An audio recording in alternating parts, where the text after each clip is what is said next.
ஒரு ஊர்ல ஒரு ஆள் இருந்தான். கற்பனையிலேயே காலத்தை கடத்திக்கிட்டு இருந்தான். ஒரு நாள் ஒரு மரத்தடியில உட்காந்துருந்தான். அவனுக்கு பசிக்கிற மாதிரி தெரிஞ்சது. உடனே கற்பனையிலேயே சாப்பிட ஆரம்பிச்சுட்டான். அதாவது எதிரில் இலை போட்டு சாப்பாடு போடப்பட்டிருக்கிறதாகவும் அதை இவன் சாப்பிட்றதாகவும் நினைச்சுக்கிட்டு கையை மட்டும் வாய்க்கும் தரைக்குமா அப்படியும் இப்படியும் கொண்டுகிட்டு போய் பாவனை பண்ணிக்கிட்டே இருக்கிறான். தூரத்துல இருந்து பாக்குறவங்களுக்கு இவன் ஏதோ பலமான விருந்து சாப்பிட்டுட்டு இருக்கிறான் அப்படின்னு தான் தோணும். அது மாதிரியே பண்ணிட்டு இருந்தான்.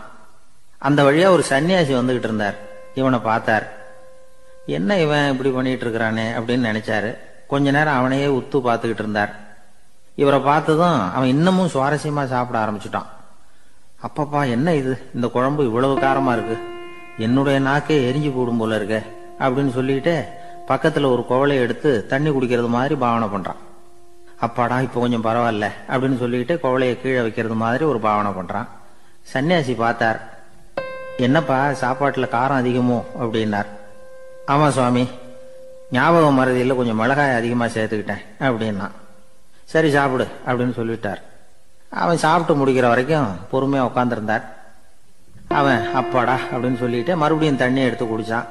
எல்லாம் கற்பனையிலேயே. அதுக்கப்புறம் சன்னியாசி பேச ஆரம்பிச்சார். இதை பாருப்பா, உன்னுடைய கற்பனையை நான் மெச்சுறேன். இருந்தாலும் உன் சாப்பாட்டுல ஒரு இனிப்பையும் வச்சிருக்கலாமே, ஏன் மிளகாய அளவுக்கு அதிகமா போட்டுட்டு அவஸ்தைப்படுறேன் அப்படின்னார். அவன் யோசிக்க ஆரம்பிச்சான். அதுக்கப்புறம் இவர் சொன்னார், இதை பாருப்பா, இனிமேல உன்னுடைய கற்பனையும் உயர்ந்ததாக இருக்கட்டும் அப்படின்னு உபதேசம் பண்ணிவிட்டு போனார். எப்பவும் உயர்வை பத்தியே சிந்திக்கணும். உயர்வு கிடைக்கலன்னா கூட அப்படி சிந்திக்கிறத நிறுத்தப்படாது அப்படிங்கிறார் திருவள்ளுவர். உள்ளுவது எல்லாம் உயர் உள்ளல், மற்ற அது தள்ளினும் தள்ளாமை நேர்த்து.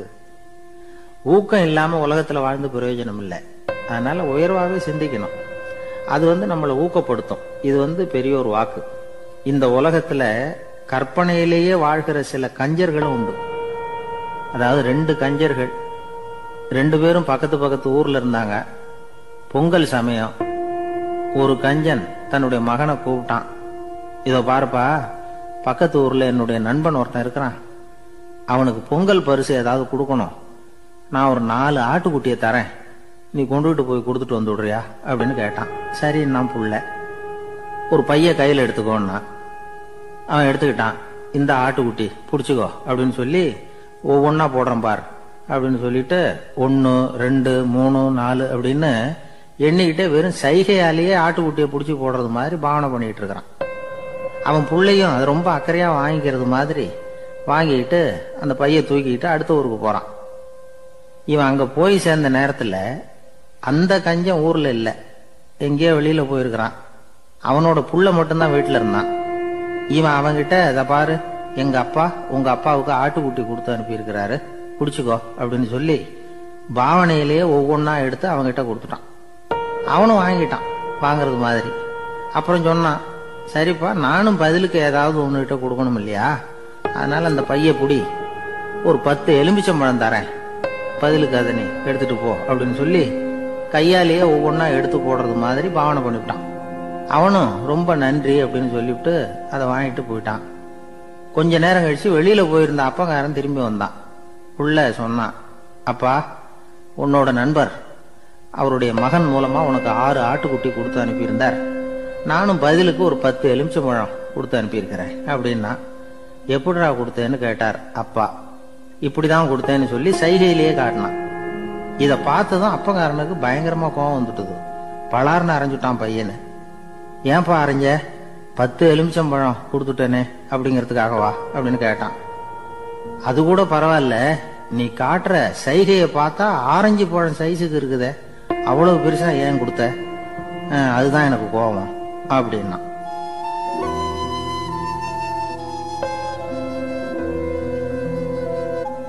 ஒரு ஊர்ல ஒரு சித்தர் இருந்தார், சூஃபி சித்தர். அவர் ஞானம் பெற்ற ஒரு சித்தர்.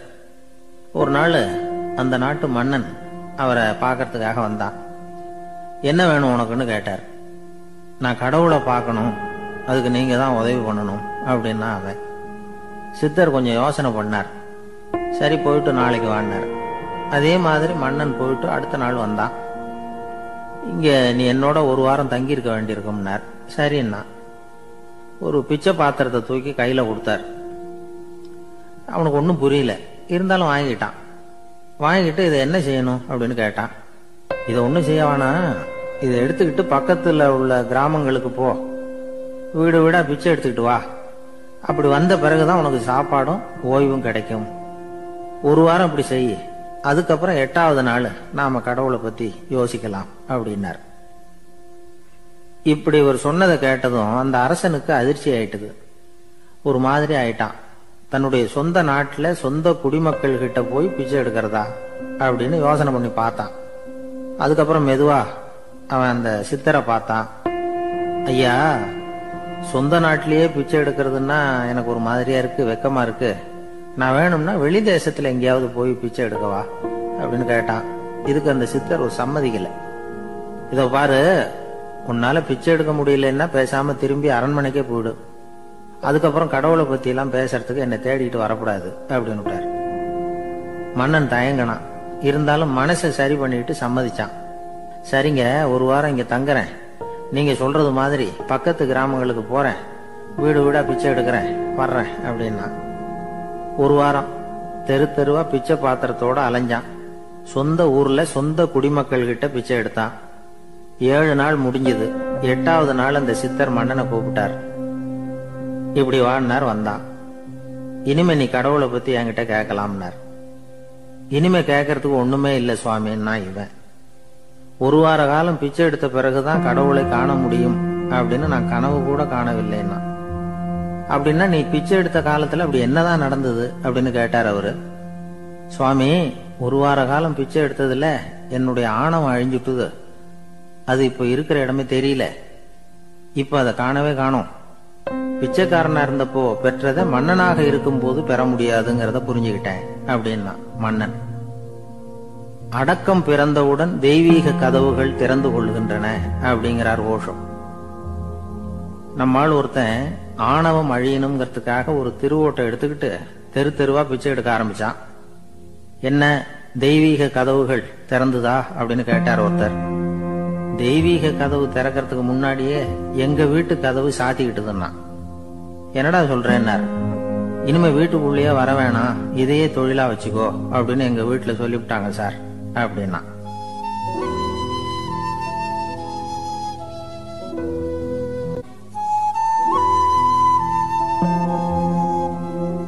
ஒரு பள்ளிக்கூடம் வகுப்பு நடந்துகிட்டு இருக்கு. ஆசிரியர் பாடம் நடத்திக்கிட்டு இருக்கிறார். நடத்தி முடிச்ச உடனே கேட்டார், மாணவர்களே, இதுவரைக்கும் நான் நடத்தின பாடத்துல உங்களுக்கு ஏதாவது சந்தேகம் இருக்கா அப்படின்னு கேட்டார். அப்புறம் ஒவ்வொருத்தரா கேட்டார். ஒரு மாணவன் எழுந்திருச்சான். சார், எனக்கு சந்தேகம் எதுவுமே இல்லைன்னா. ஏன்னு கேட்டார். ஏன்னா எனக்கு நீங்க நடத்தின பாடம் தெளிவா புரிஞ்சுட்டுது, அதனால சந்தேகம் வரலன்னா. இன்னொரு மாணவன் எழுந்திருச்சான். சார், எனக்கும் சந்தேகம் எதுவும் இல்லைன்னா. ஏண்டான்னு கேட்டார். ஏன்னா எனக்கு நீங்க நடத்தின பாடம் எதுவுமே புரியல, அதனால சந்தேகம் வரல அப்படின்னா. இந்த இடத்துல நாம கொஞ்சம் சிந்திச்சு பார்க்கணும்.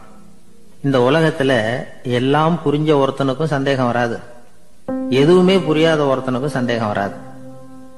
அறகுறையா புரிஞ்சுக்கிட்டவன் இருக்கான் பாருங்க, அவனுக்கு தான் அடிக்கடி சந்தேகம் வரும். ஆக மாணவர்களை இந்த 3 வகையா பிரிக்கலாம். அதே மாதிரிதான் மனிதர்களையும் 3 வகையா பிரிக்கிறாங்க ஆன்மீகவாதிகள். ஒரு ஆன்மீக பெரியவர் என்ன சொல்றார் தெரியுமா? இந்த உலகத்துல 3 வகையான மனிதர்கள் இருக்கிறாங்களாம். முதல் வகை எப்படி தெரியுமா? இவங்களுக்கு எதையும் தெரிஞ்சுக்கணுங்கிற அவசியமே கிடையாது. ஏன்னா அவங்களுக்கு எல்லாமும் தெரியும். இவங்க ஞானத்தின் முழு வடிவா இருக்கிற காரணத்தினால அவங்களுக்கு எந்த சந்தேகமும் இல்லை, எந்த கேள்விகளும் கிடையாது. இந்த நிலையில இருக்கிறவன் கிருஷ்ணன். எல்லாத்துக்கும் விட தெரிஞ்சுக்கிட்ட நிலையில அவன் விடையாக மாறிவிட்டான் அப்படின்னு சொல்லுவாங்க. 2வது நிலையில இருக்கிறவன் அர்ஜுனன். இவனுக்கு எப்ப பார்த்தாலும் கேள்விதான், சந்தேகம்தான். பதில் சொல்ல சொல்ல அவனுக்கு இருக்கிற சந்தேகமும் அதிகமாகிட்டே இருக்கும், குறையவே குறையாது. அர்ஜுனன் மாதிரி உள்ளவங்க எப்பவும் கேள்வி கேட்டுக்கிட்டே இருப்பாங்க. ஒரு கேள்விக்கு விட கிடைச்சுட்டுன்னு வைங்க, உடனே இன்னொரு கேள்வி அவங்க கிட்ட இருந்து வரும். கிருஷ்ணனுடைய நிலை எப்படின்னா அது கேள்விகளே அற்ற ஒரு நிலை. அர்ஜுனனுடைய நிலை எப்படின்னா அது கேள்விகளை தவிர வேறு எதுவும் அற்ற ஒரு நிலை. இவங்களை தவிர இன்னொரு ஆள் இருக்கிறான், அவனுக்கும் கேள்விகள் அற்ற ஒரு நிலை தான். அவன் யாருன்னா துரியோதனன். இவனுக்கு தெரிஞ்சுக்கணுங்கிற எண்ணமே சுத்தமா கிடையாது. ஆவலே இல்லைங்கிறதுனால அதை புரிஞ்சுக்கணுங்கிற அவசியமும் இல்லை. அதனால அவனுக்கு கேள்விகளற்ற ஒரு நிலையில அவன் இருந்துகிட்டு இருக்கிறான். எல்லா பதிலும் தெரிந்து கொண்ட நிலையில கிருஷ்ணனும் கேள்விகளற்ற நிலையில இருக்கிறான். தெரிஞ்சுக்கணுங்கிற ஆவலே இல்லாத துரியோதனனும் கேள்விகளற்ற நிலையிலே இருக்கிறான். இப்படியும் இல்லாம அப்படியும் இல்லாம ரெண்டும் கெட்டான் நிலையில இருக்கிறானே, அவன் தான் அர்ஜுனன்.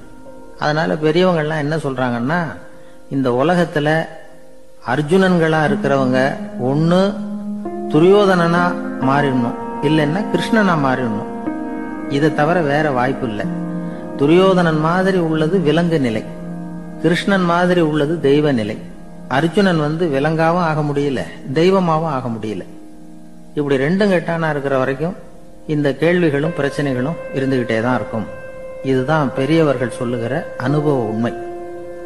ஒரு ஆசிரியர் ரொம்பவும் விரிவா விளக்கமா பாடம் நடத்தின பிறகு, மாணவர்களே ஏதாவது சந்தேகம் இருந்தா கேளுங்கன்னாராம். ஒரு மாணவன் எழுந்திருச்சான். சார், எனக்கு ஒரு சந்தேகம்னா. என்னன்னு கேட்டார். இது வரைக்கும் என்ன பாடம் சார் நடத்துனீங்க அப்படின்னா அந்த பையன்.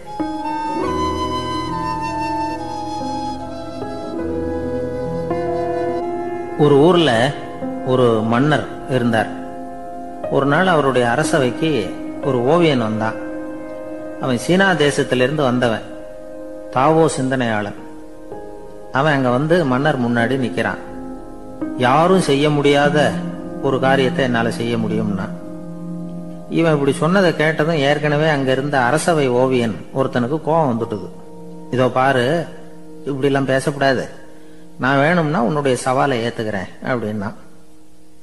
நாம 2 பேரும் ஓவியம் தீட்டுவோம், அதை பார்த்துட்டு நம்ம 2 பேர்ல யாரு சிறந்த ஓவியன் அப்படிங்கறத மன்னரே தீர்மானம் செய்யட்டும், என்ன சொல்ற அப்படின்னு கேட்டான் அவன். அவனும் சரின்னு ஒத்துக்கிட்டான். போட்டி ஆரம்பமாச்சு. அரசர் அவங்களுக்கு 2 சுவர்களை ஒதுக்கி கொடுத்தார். 6 மாச காலம் அவகாசம் கொடுத்தார். 2 ஓவியர்களும் அவங்கவங்க வேலையை ஆரம்பிச்சாங்க. இரவு பகலா வேலை செய்ய ஆரம்பிச்சுட்டாங்க. 6 மாசம் முடிஞ்சது. அரசர் பார்த்தார். முதல்ல தன்னுடைய அரசவை ஓவியர் தீட்டி இருந்த ஓவியத்தை பார்த்தார். ரொம்ப பிரமாதமா இருந்தது, பாராட்டினார். இதோ பாரு, உன்னுடைய ஓவியம் அற்புதமா இருக்கு, உயிரோட்டம் உள்ளதா இருக்குது, கலையின் உச்சமே இதுதான், இதை விட சிறந்த ஒரு ஓவியத்தை வேற யாராலையும் படைக்க முடியாது அப்படின்னார். அதுக்கப்புறம் அந்த சீன ஓவியன் கிட்ட போனார். எங்க உன்னுடைய ஓவியம்னு கேட்டார். திரைச்சீலைய விலக்கி விட்டு பாருங்கன்னா. மன்னர் அந்த திரைச்சீலைய விளக்குனார். உள்ள ஓவியம் இருக்க வேண்டிய இடம் கண்ணாடி மாதிரி தெரிஞ்சது. அவன் அந்த 6 மாச காலமா அந்த சுவரை தேய்ச்சி தேய்ச்சி கண்ணாடி மாதிரி ஆக்கி வச்சிருக்கிறான். அதுக்கு நேரா எதிர் சுவர்ல அரசவை ஓவியன் தீட்டின ஓவியம் இருக்கு. அது எதிரில் இருந்த இந்த கண்ணாடியில பட்டு பிரதிபலிக்குது. மன்னர் யோசனை பண்ண ஆரம்பிச்சார். அப்புறம் அந்த சீன ஓவியனை பார்த்து கேட்டார். இதோ பாரு, நீ என்னுடைய ஆளை தோற்கடிச்சுட்ட அப்படிங்கறதுல சந்தேகம் இல்ல, ஆனாலும் எங்களை ஏமாத்தி இருக்கிற, எந்த ஓவியமும் நீ வரையிலையே அப்படின்னார். அரசே, இதுதான் உண்மையான ஓவியம், உயிருள்ள ஓவியம். இது மனோபாவங்களை பிரதிபலிக்கும், மாறுகின்ற காலங்களை அப்படியே காட்டும் அப்படின்னா அந்த சீன ஓவியன். கையால வரைகிற ஓவியங்கள்ல சலனம் இல்லை, கண்ணாடி அப்படி கிடையாது, சக்தியின் ஓட்டம் அதுல எப்பவும் இருந்துகிட்டே இருக்கும். கண்ணாடி மட்டுமே ஜீவனுள்ள ஓவியமா இருக்க முடியுங்கிறத அந்த சீன ஓவியன் தெரிஞ்சு வச்சிருந்தான். ஏன்னா அவன் ஒரு தாவோ சிந்தனையாளன். ஒவ்வொரு குழந்தையும் இந்த கண்ணாடியோட தான் பிறக்குது. ஆனா நாம என்ன செய்யறோம்னா, ஓவியங்களை கண்ணாடி மீது பதிப்பிச்சு விடுறோம். கண்ணாடி நம்மளை பிரதிபலிக்குது. நம்முடைய அழகோ அவலட்சணமோ கண்ணாடியை பாதிக்கிறது இல்லை. ஏன்னா அதுக்கு மனம் கிடையாது. கடந்து போன வினாடியை பத்தி அது சிந்திக்கிறது இல்லை. அடுத்த கணத்தை பத்தின எதிர்பார்ப்பும் அதுகிட்ட கிடையாது. அதுதான் பற்றற்ற நிலை. மனிதனுக்கு தேவைப்படுறது அதுதான். கண்ணாடி கிட்ட இருந்து நாம கற்றுக்கொள்ள வேண்டிய பாடம் இது. வாழ்க்கையில மனிதர்களை நேசிக்கலாம், உலகின் அழகையெல்லாம் பிரதிபலிக்கலாம், ஆனா எதையும் பற்றி கொண்டு விடக்கூடாது அப்படிங்கிறது பெரியவர்கள் அறிவுரை. துயரம்ங்கிறது பற்றுக்களின் சாயை. கண்ணாடி முன்னாடி நிக்கிறப்போலாம் நமக்கு இந்த ஞாபகம் வரணுமா. ஒரு குடும்ப தலைவர் ஒரு நாள் காலையில விடிஞ்சு எழுந்திரிச்சதும் சத்தம் போட்டார். யார் இந்த கருங்குரங்கு படத்தை என் ரூம்ல கொண்டாந்து மாட்டி வச்சது அப்படின்னு கத்தினார். சமையல் கட்டில இருந்து மனைவி பதில் சொன்னாங்க. தூக்க கலக்கத்துல உளராதுங்க, நல்லா பாருங்க, அது படம் கிடையாது, முகம் பார்க்கிற கண்ணாடி அப்படின்னாங்க.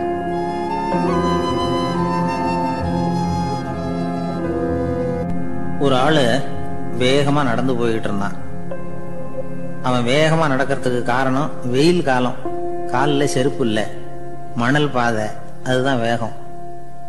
காலில் செருப்பும் இல்லாம கையில கொடையும் இல்லாம அந்த ஆளு வெயில்ல நடந்து போய்கிட்டு இருக்கிறான். அந்த சமயத்துல இன்னொருத்தன் குதிரை மேல ஏறி அந்த வழியா வந்துகிட்டு இருக்கிறான். அவன் காலில் செருப்பும் இருந்தது, கையில கொடையும் இருந்தது. நடந்து போய்கிட்டு இருந்தவன் அந்த குதிரை ஆசாமியை பார்த்து கேட்டான், ஐயா, நீங்களும் குதிரை மேல உட்காந்துக்கிட்டு போய்கிட்டு இருக்கிறீங்க, அப்படி இருக்கிறப்போ உங்களுக்கு அந்த செருப்பு என்னத்துக்கு, அதை எனக்கு கொடுத்து உதவலாமே அப்படின்னா. குதிரை மேல உட்காந்துருந்தவன் யோசனை பண்ணி பார்த்தான். இவன் சொல்றது நியாயம்தானே அப்படின்னு சொல்லி தன்னுடைய செருப்பை கழட்டி அந்த வழிபோக்கனுக்கு கொடுத்துட்டான். ரொம்ப நல்லதுங்க அப்படின்னு சொல்லி இவன் அதை வாங்கி காலில் மாட்டிக்கிட்டான். அதுக்கப்புறம் மறுபடியும் இவன் ஆரம்பிச்சான், ஐயா, நீங்க குதிரையில போறதுனால போக வேண்டிய இடத்துக்கு வேகமா போய் சேர்ந்துருவீங்க, அதனால உங்க கையில அந்த கொடை என்னத்துக்கு, நான் நடந்து போயிட்டு இருக்கிறவன் ரொம்ப நேரம் நடக்க வேண்டியிருக்கும் இந்த வெயில்ல, அதனால அந்த கொடையையும் எனக்கு கொடுங்களேன் அப்படின்னா. குதிரை வீரன் யோசனை பண்ணி பார்த்தான், இதுவும் நியாயம்தானே அப்படின்னு அவனுக்கு தோணுச்சு. உடனே இறக்கப்பட்டு தன் காலில் இருந்த செருப்பை கொடுத்தது மாதிரியே தன் கையில் இருந்த கொடையையும் இவங்கிட்ட கொடுத்துட்டான். அதுக்கப்புறம் அவன் நிம்மதியா புறப்பட்டான். இப்ப மறுபடியும் கை தட்டி அவனை நிறுத்தினான். கீழே நின்றுட்டு இருந்தவன், என்னப்பா ஏன் என்ன நிறுத்தின, இன்னும் ஏதாவது வேணுமா உனக்கு அப்படின்னா குதிரையில இருந்தவன். இவன் மெதுவா வாயை திறந்து அந்த குதிரையையும் என்கிட்ட கொடுத்துருங்களேன்னா. அந்த குதிரை வீரன் இப்போ ஒரு கணம் யோசனை பண்ணி பார்த்தான்.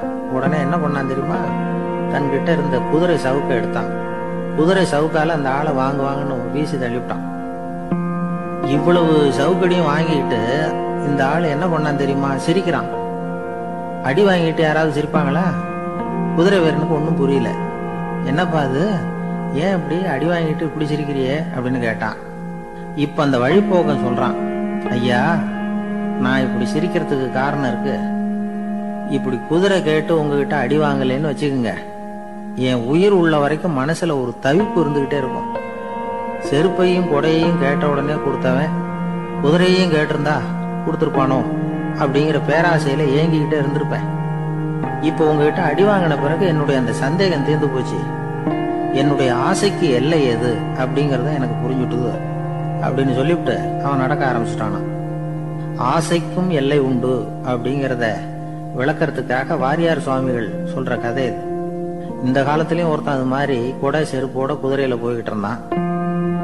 எதிரில நடந்து வந்தவன், ஐயா, உங்க கொடையை எனக்கு கொடுங்களேன்னு கேட்டான். உடனே அவன் குதிரையிலிருந்து கீழே குதிச்சு அவனை சாட்டையால் அடிக்க ஆரம்பிச்சுட்டான். இன்னொருத்தர் அந்த வழியா வந்தவர் இதை பார்த்தார். ஏன்பா, அவன் கேட்டான், உன்னால முடியல என்ன, இல்லைன்னு சொல்லிட வேண்டியது தானே, அதுக்காக ஏன் இப்படி அவனை போட்டு அடிக்கிறேன்னு கேட்டார். உங்களுக்கு விவரம் புரியாது சார், காலம் ரொம்ப கெட்டு போச்சு. கேட்டதை கொடுத்தேன்னு வச்சுக்கோங்க, இந்த குதிரையே என்னோடது, அவன் திருடிக்கிட்டு போறான் அப்படின்னு என் பேர்ல புகார் கொடுக்க ஆரம்பிச்சிருவான் சார் அப்படின்னா. அது எப்படி அவ்வளவு உறுதியா சொல்றேன்னு கேட்டார் அவரு. ஏற்கனவே அது மாதிரி ஒருத்தன் பேர்ல புகார் கொடுத்துட்டு தான் இந்த குதிரையை நான் தள்ளிட்டு வந்துகிட்டு இருக்கிறேன் அப்படின்னா. ஒரு காட்டுல ஒரு நரி இருந்தது. ஒரு நாள் காலை நேரம் அது தன்னுடைய இருப்பிடத்துல இருந்து வெளியில வந்தது. கொஞ்ச தூரம் நடந்து வந்தது. அப்பதான் அது தன்னோட நிழலை கவனிச்சு பார்த்தது. பார்த்தா அது ரொம்ப நீளமா பெருசா இருக்குது. காலை நேரத்துல நிழல் அப்படித்தானே இருக்கும். ஆனா அந்த நரிக்கு அந்த விஷயம் தெரியல. தன்னுடைய நீண்ட பெரிய நிழலை பார்த்து ஆச்சரியப்பட்டது. ஆஹா, நாம இவ்வளவு பெருசாவா இருக்கிறோம் அப்படின்னா என்னுடைய காலை சாப்பாட்டுக்கு ஒரு யானை இல்லைன்னா ஒரு ஒட்டகம் கிடைச்சாதான் சரியா இருக்கும் போல இருக்கு அப்படின்னு முடிவு பண்ணிட்டு உடனே ஒரு யானை அல்லது ஒட்டகத்தை தேடி அலைஞ்சது. எங்க கிடைக்கும்னு கிடைக்கவே இல்லை. மத்தியானம் 12 மணி ஆயிட்டுது. பசியோட அலையுது. இப்ப தன்னோட நிழலை பார்த்தது. அது மத்தியான நிழல் எப்படி இருக்கும், அது ரொம்பவும் குறுகி போய் தெரிஞ்சது. உடனே அந்த நரி என்ன நினைச்சுக்கிட்டு தான் தெரியுமா, காலை ஆகாரம் சாப்பிடாததுனால நம்ம உடம்பு இப்படி அழைச்சு போட்டுதே அப்படின்னு நினைச்சுக்கிட்டு தான். கொஞ்ச நேரம் கழிச்சு மறுபடியும் தன்னுடைய நிழலை பார்க்குது.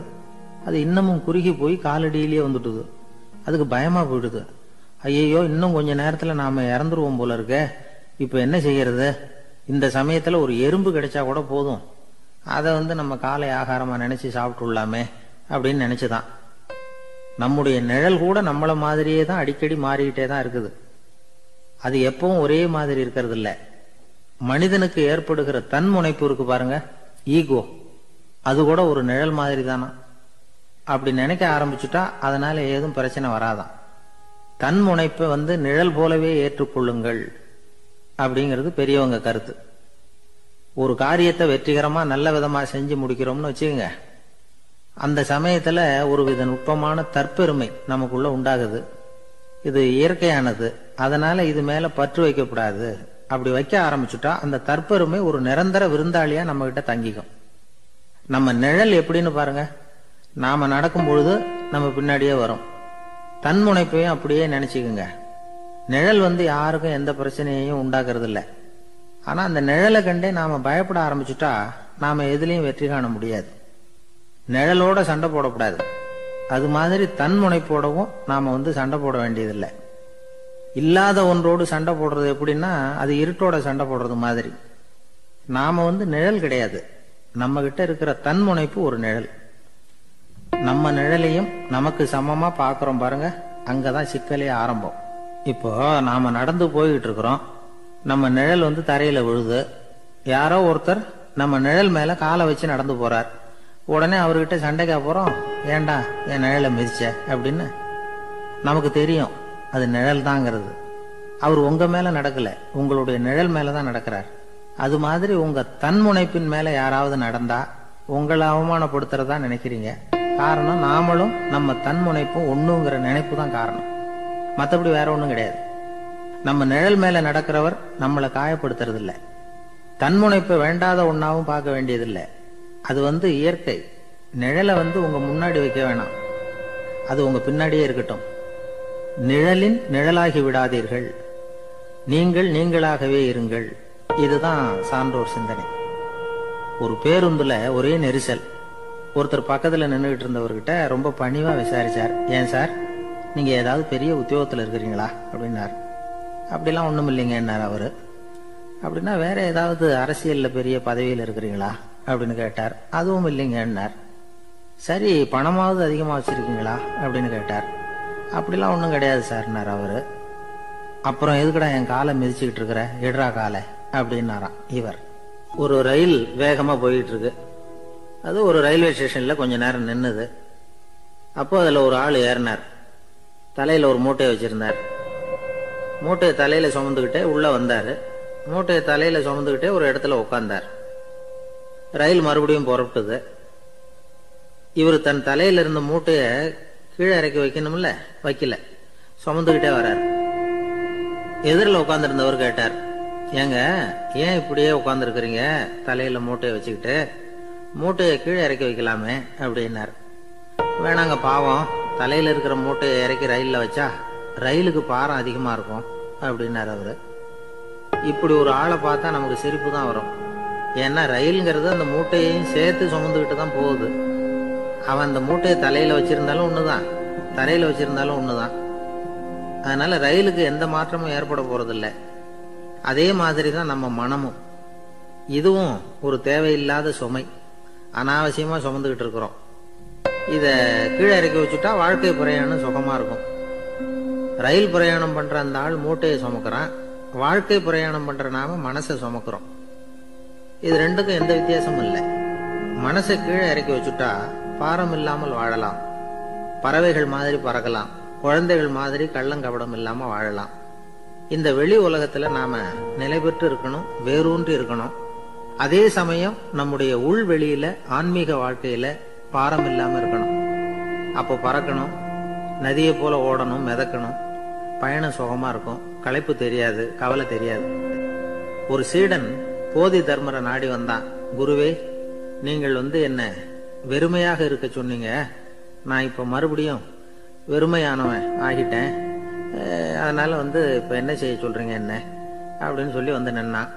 உடனே அந்த குரு பக்கத்துல இருந்த ஒரு குச்சியை எடுத்து அவன் தலையில அடிச்சு, போய் அந்த வெற்றுத்தன்மையையும் வீசி எறிந்து விட்டு வா அப்படின்னார். நான் இப்போ காலியா இருக்கிறேன்னு ஒருத்தன் சொல்றான்னு வச்சுங்க, அது உண்மை இல்லை. ஏன்னா இன்னமும் அதுல நான்கிற எண்ணம் இருக்குது. எந்த சிந்தனையும் இல்லாம இருக்கிறது கடினம்தான். ஆனாலும் மனிதன் அதுல உள்ள நுட்பத்தை புரிஞ்சுக்கிட்டான்னா இவ்வளவு தூரம் தூக்கி சுமந்துக்கிட்டு வந்த அந்த மனதின் முட்டாள்தனத்தை அவனே பார்த்துட்டு சிரிப்பான். இதுதான் பெரியவங்க சொல்லி இருக்கிற ஆலோசனை. நம்மால் ஒருத்தன் தலையில ஒரு பெரிய மூங்கில் கூடையோட ரயில்ல உட்கார்ந்தான். கூடை தலையில இருந்தது, கீழே இறக்கி வைக்கல. எதிரில் இருந்தவர் கேட்டார், ஏங்க எதுக்காக அதை அனாவசியமா சுமந்துகிட்டே இருக்கீங்க, கீழே இறக்கி வைங்களேன்னார். இல்லைங்க, நான் வீட்டை விட்டு புறப்படும் பொழுதே என் பையன் சொல்லிவிட்டான் கூடைய தலையை விட்டு இறக்கப்படாதுன்னு அப்படின்னார். அவன் சின்ன பையன், விவரம் இல்லாம சொல்லியிருப்பான். இப்ப என்ன நேர்ல வந்தா பாத்துக்கிட்டு இருக்கிறான், நீங்க இறக்கி வைங்கன்னார் அவர்.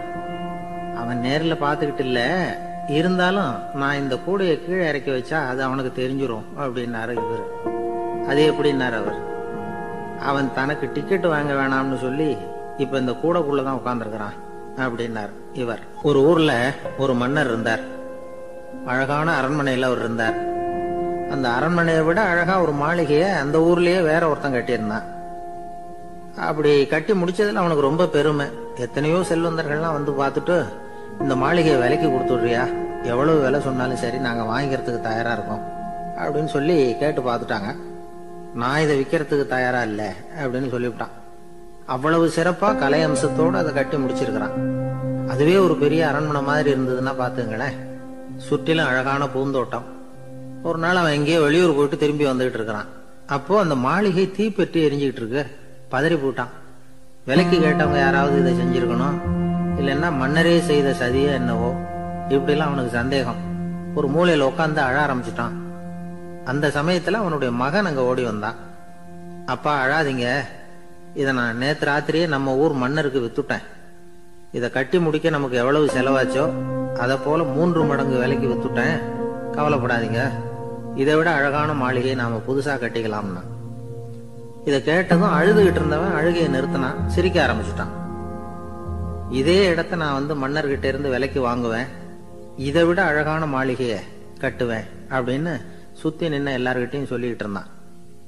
இந்த சமயத்துல அவனோட இளைய மகன் ஓடி வந்தான்.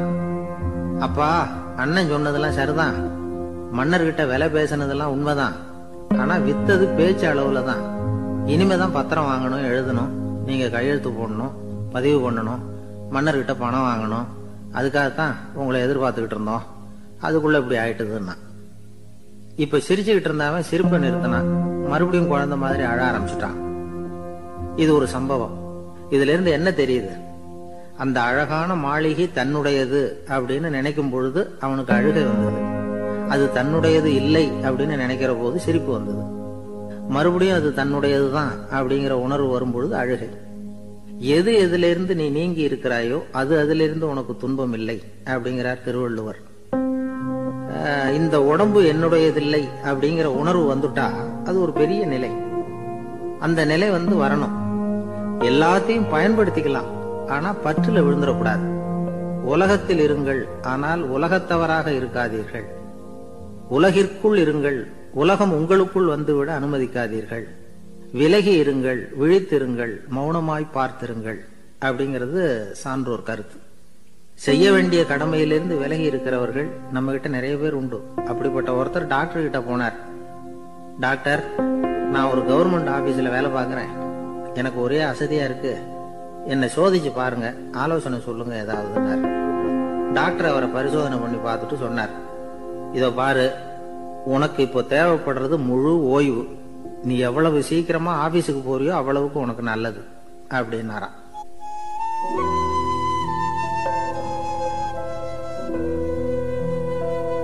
எனக்கு தெரிஞ்ச ஒருத்தர் இருக்கார்.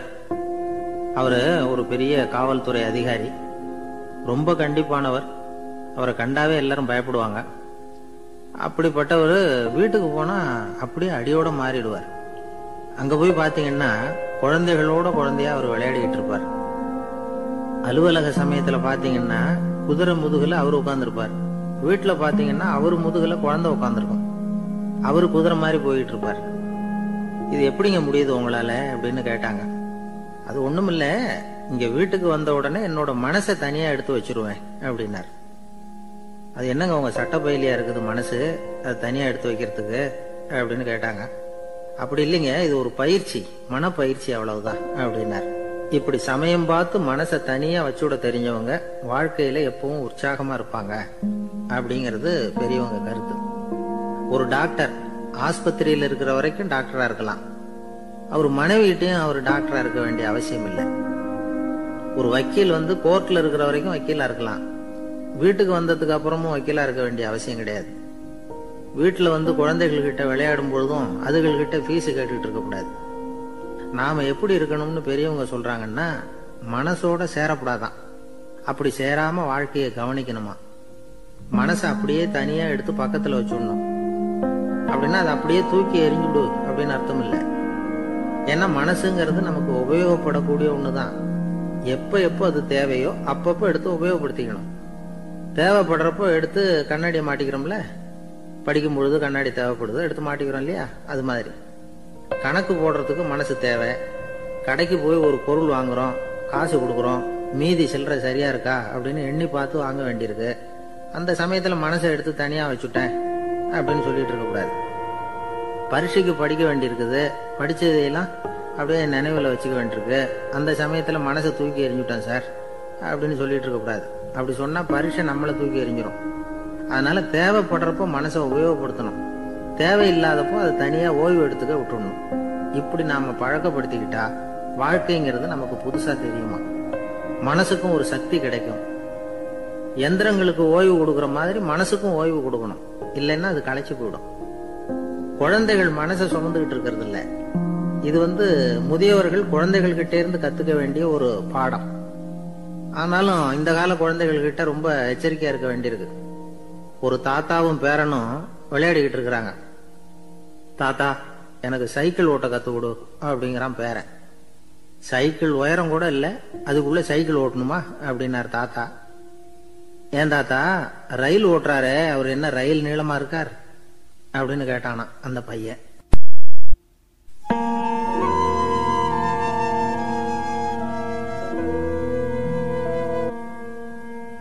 ஒரு நல்ல நகைச்சுவை எப்படி இருக்கணும், இதுக்கு ஒவ்வொருத்தர் ஒவ்வொரு மாதிரியான விளக்கத்தை கொடுத்திருக்கிறாங்க.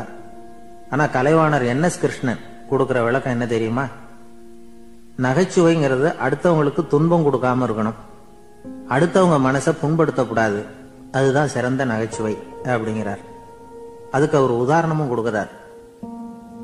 ஒரு ஏரி ஓரமா 2 பசங்க நடந்து போயிட்டு இருக்கிறாங்க.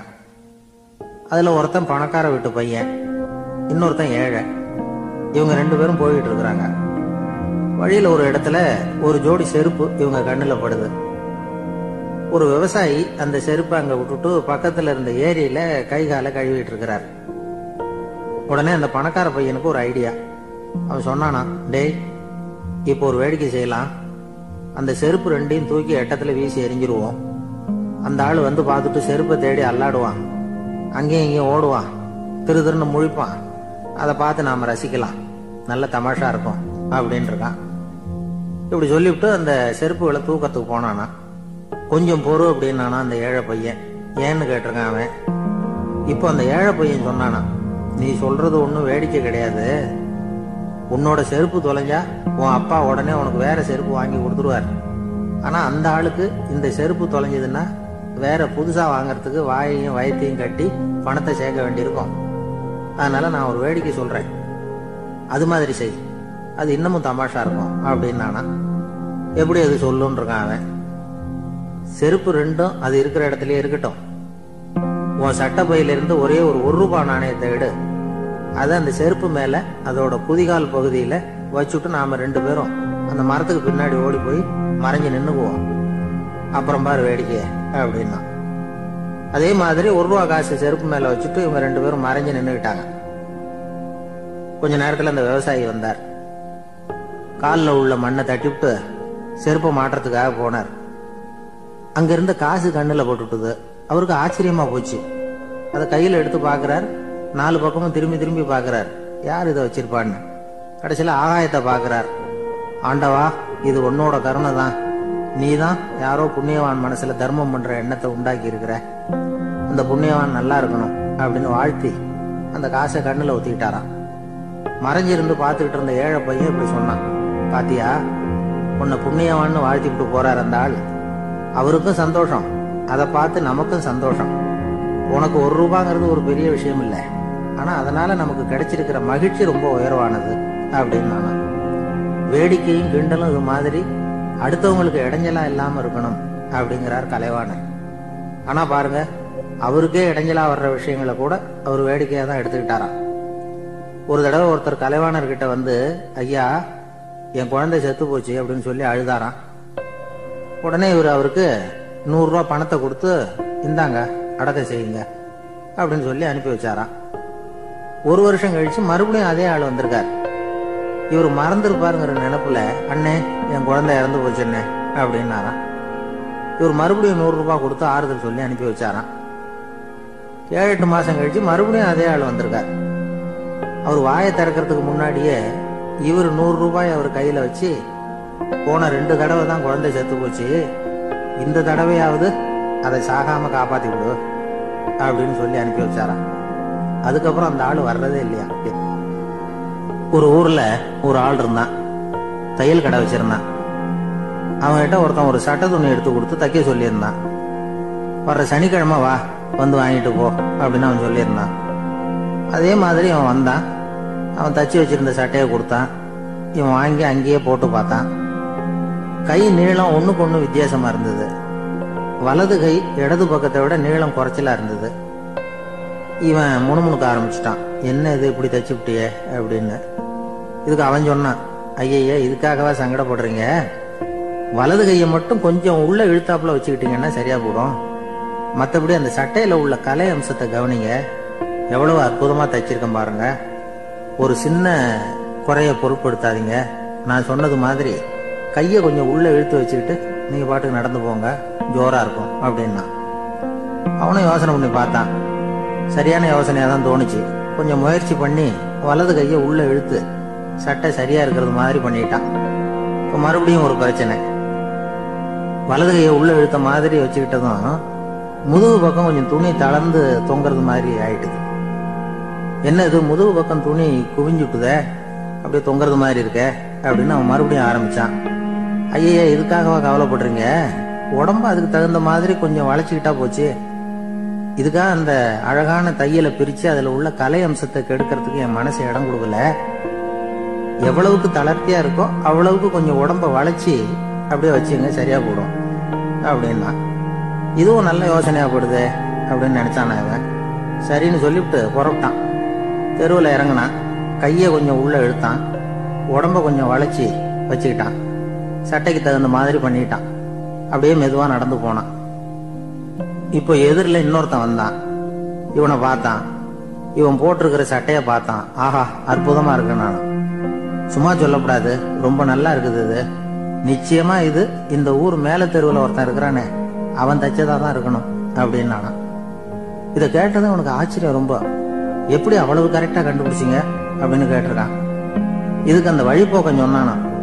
அவன் ரொம்ப கெட்டிக்காரன், உங்களை மாதிரி உடம்பும் கையும் வளைஞ்சு போன ஒரு ஆளுக்கு அவனை தவிர வேற யாராலையும் இவ்வளவு பொருத்தமான சட்டையை தைக்க முடியாது அப்படின்னு பாருங்க. அவனுக்காக இவன் அனுசரிக்க போய் இவனோட நிலைமை எப்படி ஆயிட்டு பாருங்க. இதே மாதிரிதான் சில சடங்குகளும் சம்பிரதாயங்களும் நம்மளை கோமாளியா ஆக்கி விட்டுரும். எதுவா இருந்தாலும் அதுல அறிவுபூர்வமான அணுகுமுறை அவசியம். ஒரு நர்ஸ் அவசரமா ஓடி வந்து டாக்டர் கிட்ட சொல்லிச்சான், டாக்டர் ஒரு தப்பு நடந்து போச்சு, 10ஆம் நம்பர் பெட்ல இருக்கிற பேஷண்ட்டுக்கு காலில் ஆபரேஷன் பண்றதுக்கு பதிலா கையில ஆபரேஷன் பண்ணிவிட்டீங்க, கையை ஆபரேஷன் பண்ண வேண்டிய ஆள் 7ஆம் நம்பர் பெட்ல இருக்கார் அப்படின்னு தான். இதுக்கு அவர் பதட்டப்படாம சொன்னாராம், பரவாயில்ல இவரை தூக்கி 7ஆம் நம்பர் பெட்ல போட்டுரும் அப்படின்னாராம்.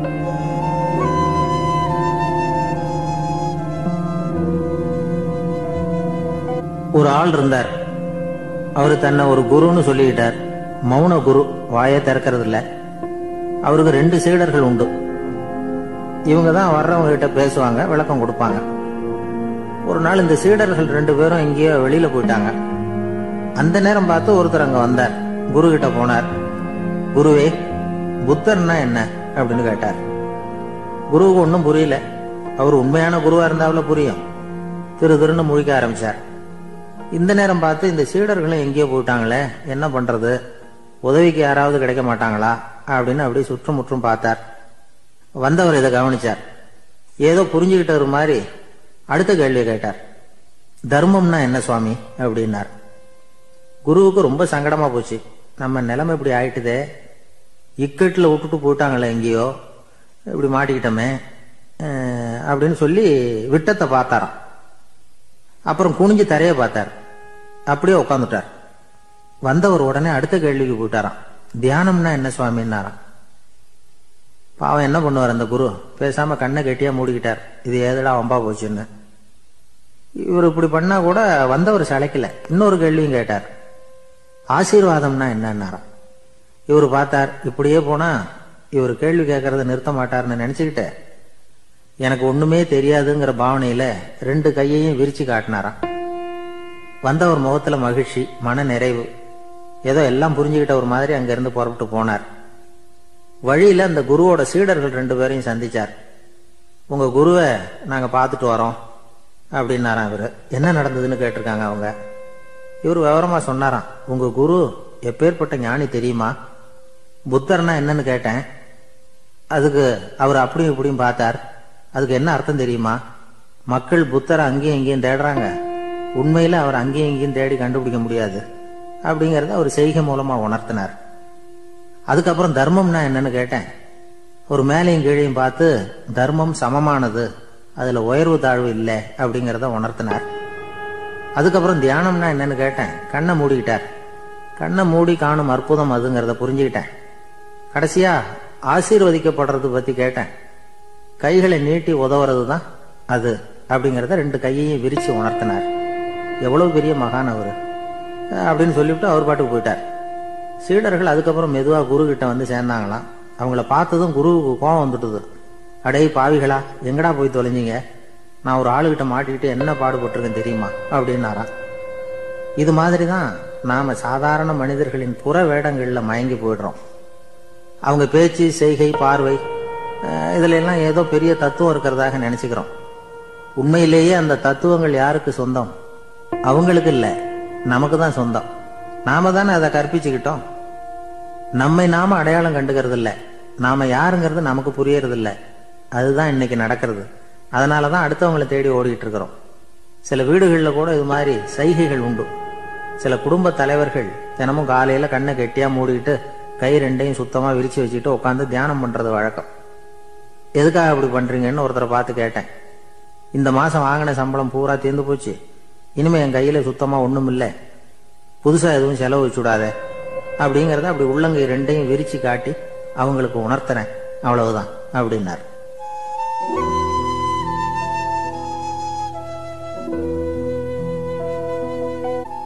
ஒரு பெரிய நினைவு மண்டபம். அதுக்கு முன்னாடி ஒரு அப்பாவும் பிள்ளையும் நின்றுகிட்டு இருக்கிறாங்க. அந்த வழியா போறவங்க வர்றவங்க எல்லாம் அந்த இடத்துல நின்று அது என்ன மண்டபம் அப்படின்னு விசாரிக்க ஆரம்பிச்சாங்க.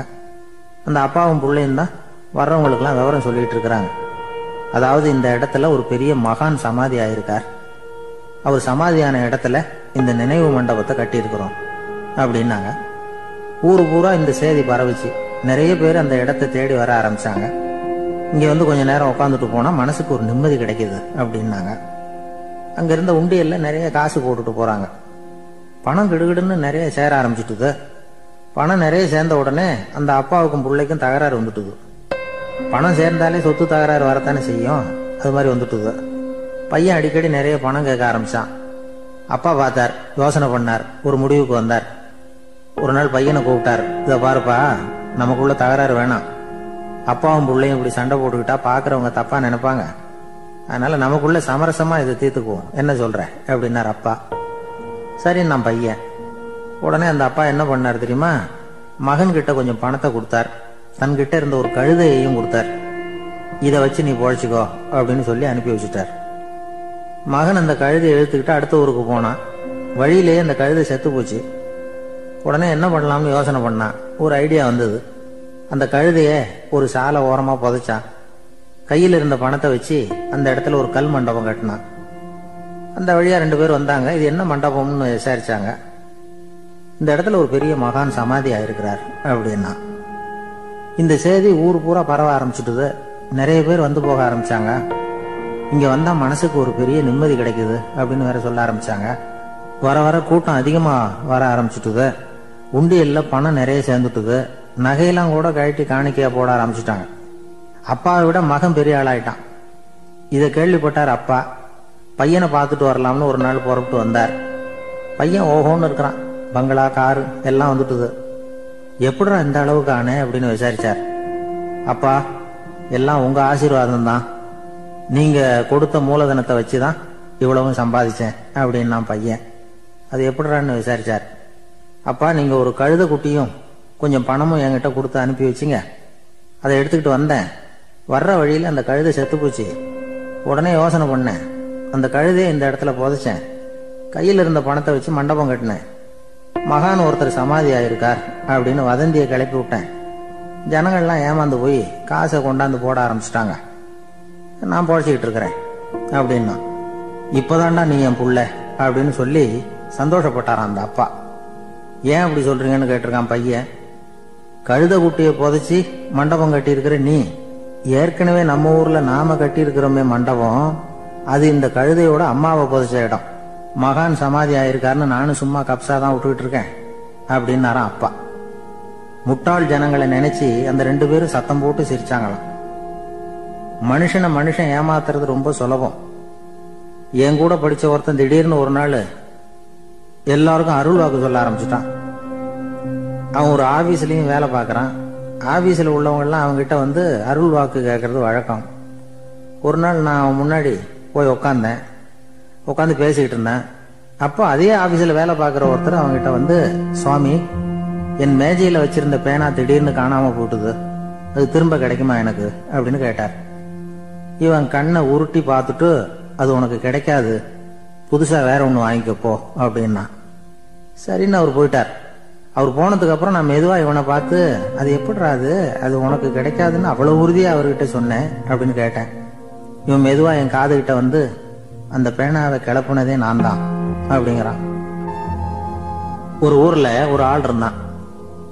அவனுக்கு வெளிநாட்டுக்கு போகணும்னு ஆசை. ஆனா அவனுக்கு எந்த மொழியும் தெரியாது. இருந்தாலும் சமாளிச்சுக்கலாம்னு முடிவு பண்ணிட்டு கிளம்பிட்டான். ஏதோ ஒரு தேசத்துக்கு போய் சேர்ந்தான். அங்க அவனுக்கு யாரையும் தெரியாது. அவங்க என்ன மொழியில பேசிக்கிறாங்க அப்படிங்கறது கூட புரியல. என்ன பண்றதுன்னு யோசனை பண்ணிட்டு ஒரு இடத்துல நின்றுகிட்டு இருக்கிறான். எதிர ஒரு பெரிய கட்டிடம். நிறைய பேர் உள்ள போயிட்டு இருக்கிறாங்க. இவனும் அவங்க பின்னாடியே உள்ள போனான். ஒரு பெரிய அறை, அலங்காரம்லாம் பண்ணி வச்சிருக்கிறாங்க. நிறைய பேர் சாப்பிட்றதுக்காக உட்காந்துருக்கிறாங்க. இவனுக்கு நல்ல பசி. அதனால இவனும் உட்காந்தான். சாப்பாடு போட்டாங்க, சாப்பிட்டான். அன்பான உபசரிப்பு. இவன் மனசு உள்ள நினைச்சுக்கிட்டான், இது ஏதோ அரசருடைய அரண்மனை மாதிரி தெரியுது. இன்னைக்கு ஏதோ விருந்து நடக்குது. நல்ல வேளை நம்ம பசியும் தீர்ந்தது அப்படின்னு நினைச்சுக்கிட்டே நிமிர்ந்து பாக்குறான். சாப்பாடு பரிமாறினவன் எதிரில் ரொம்ப பணிவோட முதுக வளைச்சி வணக்கம் தெரிவிச்சான். இவனும் எழுந்திருச்சு நின்று முதுக வளைச்சி வணக்கம் தெரிவிச்சான். ரொம்ப நன்றின்னா. அவன் ஒரு சீட்டை இவன் கையில கொடுத்தான். இவன் அதை வாங்கி பாக்குறான். என்ன எழுதியிருக்குன்னு ஒன்னும் புரியல. சரி, இந்த நாட்டுல தங்களுடைய நன்றியை சீட்ல எழுதிதான் கொடுப்பாங்க போல இருக்கு அப்படின்னு நினைச்சுக்கிட்டு மறுபடியும் நன்றின்னா. ஆனா அவன் காசை கொடுங்கன்னா. ஏன்னா அது ஒரு ஹோட்டல். இவன் சாப்பிட்டதுக்கான பில் அது. இவன் அதை புரிஞ்சிக்கவே இல்லை. நன்றின்னு அந்த சீட்ல எழுதி கொடுக்குறாங்க போல இருக்கு அப்படின்னு நினைச்சுக்கிட்டு அதை வாங்கி சட்டை பையில பத்திரமா வச்சுக்கிட்டு, பரவாயில்லைங்க, ரொம்ப மகிழ்ச்சின்னா. ஒரு வெளிநாட்டுக்காரனுக்கு இவ்வளவு தூரம் மரியாதை பண்றீங்களே, எங்க ஊருக்கு போனதும் உங்களை பத்தி நிறைய சொல்லுவேன் அப்படின்னா. இவன் என்ன சொல்றான்னு அவனுக்கு புரியல. இவனை பிடிச்சி அழைச்சிட்டு போய் முதலாளி முன்னாடி நிறுத்தினான். நாம சொன்னதுல இவனுக்கு ரொம்ப பெருமையா இருக்கணும் போல இருக்கு, அதுதான் பெரிய இடத்துக்கு அழைச்சிட்டு வந்திருக்கிறான் அப்படின்னு இவன் நினைச்சுக்கிறான். அவரும் பில்லுக்கான பணத்தை கொடுங்கிறாரு. பரவாயில்லைங்க, ரொம்ப மகிழ்ச்சி, நன்றிங்கிறான் இவன். அவரு பார்த்தார், இவனை நீதிமன்றத்துக்கு அனுப்பி வச்சுட்டார். இவன் என்ன நினைச்சுக்கிட்டான், நம்மளை இந்த ஊர் ராஜா முன்னாடியே அழைச்சிக்கிட்டு வந்து நிறுத்தி இருக்கிறாங்க போல இருக்கு, என்ன ஒரு பெருந்தன்மை அப்படின்னு நினைச்சுக்கிறான். நீதிபதி சொன்னார், சாப்பிட்டதுக்கான பணத்தை கொடுத்துரு, இல்லைன்னா அதுக்கான தண்டனை அனுபவிக்க வேண்டி இருக்கும்னார். ராஜாவே நமக்கு நன்றி சொல்றாரு போல இருக்கு அப்படின்னு நினைச்சுக்கிறான் இவன். என் மகிழ்ச்சிக்கு எல்லையே இல்லைங்க அப்படின்னா. அவரு பார்த்தார், இவனுக்கு தண்டனை கொடுக்க வேண்டியதுதான் அப்படின்னு முடிவு பண்ணார். உடனே தீர்ப்பு எழுதினார். இவனை கழுதையில பின்புறமா உட்கார வைங்க, இவன் ஒரு மோசடிக்காரன் அப்படின்னு ஒரு போர்டு எழுதி அவன் கழுத்துல மாட்டுங்க, அப்புறம் அந்த கழுதையை ஊரு பூரா விரட்டுங்க அப்படின்னார். இவனுக்கு தான் மொழி புரியலையே, ஏதோ நடக்குது அப்படிங்கிறது மட்டும் புரியுது. எல்லாரும் சேர்ந்து இவனை ஒரு கழுதை மேல உட்கார வச்சாங்க. ஓஹோ, நம்மளை பாராட்டி ஒரு ஊர்வலம் நடத்துறாங்க போல இருக்கு அப்படின்னு நினைச்சுக்கிறான் இவன். எல்லாரும் சத்தம் போட்டுக்கிட்டே கையை தட்டிக்கிட்டு கழுதை பின்னாடி ஓடி வர்றாங்க. இவனுக்கு ரொம்ப உற்சாகமா இருக்குது. எல்லாருக்கும் கை கூப்பி வணக்கம் சொல்லிக்கிட்டே போறான். கூட்டத்துல திடீர்னு ஒரு தெரிஞ்ச முகம் தெரியுது. அவனுடைய தேசத்தை சேர்ந்த ஒரு ஆள் அவன். அவனை பார்த்ததும் இவனுக்கு ரொம்ப உற்சாகம். நம்ம ஊருக்கு போனதும் இங்க நமக்கு கிடைச்ச மரியாதையெல்லாம் உண்மைதான்னு சொல்றதுக்கு ஒரு சாட்சியும் கிடைச்சுட்டுது அப்படின்னு நினைச்சுக்கிறான். அவனை பார்த்து கத்தனான், நல்லா பாத்துக்க, இந்த ஊர் மக்கள் எனக்கு எப்படிப்பட்ட வரவேற்பு கொடுக்குறாங்கிறத நல்லா கவனிச்சுக்கோ அப்படிங்கிறான். அவனுக்கு அவமானமா போட்டுது. தலையை குனிஞ்சுக்கிட்டே நழுவி போட்டான். இவன் பார்த்தான், அவன் தலை தெரியல. ஆகா, அவனுக்கு நம்ம மேல பொறாம போல இருக்கு, அதனாலதான் காணாம போட்டான் அப்படின்னு நினைச்சுக்கிறான். இப்படி ஒரு வேடிக்கை கதையை பெரியவங்க சொல்றது உண்டு. கதை வேடிக்கையா இருந்தாலும் இதுல உள்ள கருத்து என்ன தெரியுமா? அந்த கழுதை மேல உட்கார்ந்து இருக்கிறானே, அது மாதிரிதான் நாமளும் அகங்காரம்ங்கிற கழுதை மேல உட்காந்துக்கிட்டு இருக்கோமா. நாமளும் கிட்டத்தட்ட அதே மாதிரி பிரம்மையில தான் இருக்கிறோமா. என்ன நடக்குதுங்கிறதே புரியறது இல்லை. அகங்காரத்துல பேசுறவனுக்கும் சித்த சுவாதீனம் இல்லாம பேசுறவனுக்கும் அதிக வித்தியாசம் இருக்கிறது இல்லை. அது மாதிரி ஒருத்தன் தன்னுடைய வீட்டை சுத்தி சேற்ற வாரி அரைச்சிக்கிட்டு இருந்தானா.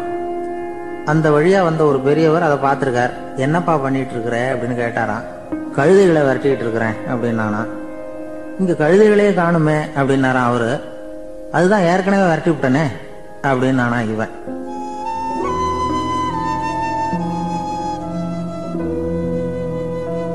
ஒரு ஊர்ல 4 நண்பர்கள் இருந்தாங்க. 4 பேரும் சோம்பேறிகள். 4 பேருக்கும் எந்த வேலையும் செய்யறதுக்கு உடம்பு வளையறதில்ல. இருந்தாலும் சோம்பேறித்தனத்துல ஒருத்தருக்கு ஒருத்தர் கொஞ்சம் வித்தியாசம் உண்டு. அதுக்கு தகுந்த மாதிரி அவங்களுக்கு பேர் அமைஞ்சு போச்சு. ஒருத்தன் கால் சோம்பேறி, இன்னொருத்தன் அரை சோம்பேறி, அடுத்தவன் முக்கால் சோம்பேறி, கடைசி ஆளு முழு சோம்பேறி. இவங்க 4 பேரும் நண்பர்கள். அப்புறம் எப்படி காரியம் நடக்கும்? 4 பேரும் ஒரு வீதியில அப்படியே நடந்து போயிட்டு இருக்கிறாங்க. நல்ல பசி. எங்கேயாவது சோறு போடுவாங்களா அப்படின்னு பாத்துக்கிட்டே வந்தாங்க. அவங்க வந்த வழியில ஒரு ₹1 காசு கிடந்தது தரையில. அவங்க கண்ணுல அது பட்டுது. ஆனாலும் அதை குனிஞ்சு எடுக்கணுமே, அதுக்கு சோம்பேறித்தனம். முழு சோம்பேறி பார்த்தான். பக்கத்துல வந்துகிட்டு இருந்த முக்கால் சோம்பேறி கிட்ட சொன்னானா, டேய் அதை கொஞ்சம் குனிஞ்சு எடுறா அப்படின்னானா. அவன் என்ன பண்ணான் தெரியுமா? அதுக்கு அடுத்தபடியா வந்த அரை சோம்பேறி கிட்ட சொன்னானா, டேய் நீ அதை கொஞ்சம் குனிஞ்சு எடுறா அப்படின்னானா. அவன் இவனை விட மோசம். அடுத்தவங்க கிட்ட சொல்லியிருக்கிறான். அவனும் குனியறதுக்கு தயாரா இல்ல. ஆக கூடி கடைசியில யாருமே காசை எடுக்கல. என்னத்துக்கு அனாவசியமா உடம்ப வளைச்சுக்கணும் அப்படின்னு எல்லாரும் பேசாம வந்துட்டாங்க. அவங்க பாட்டுக்கு நடந்து வந்துகிட்டே இருக்கிறாங்க.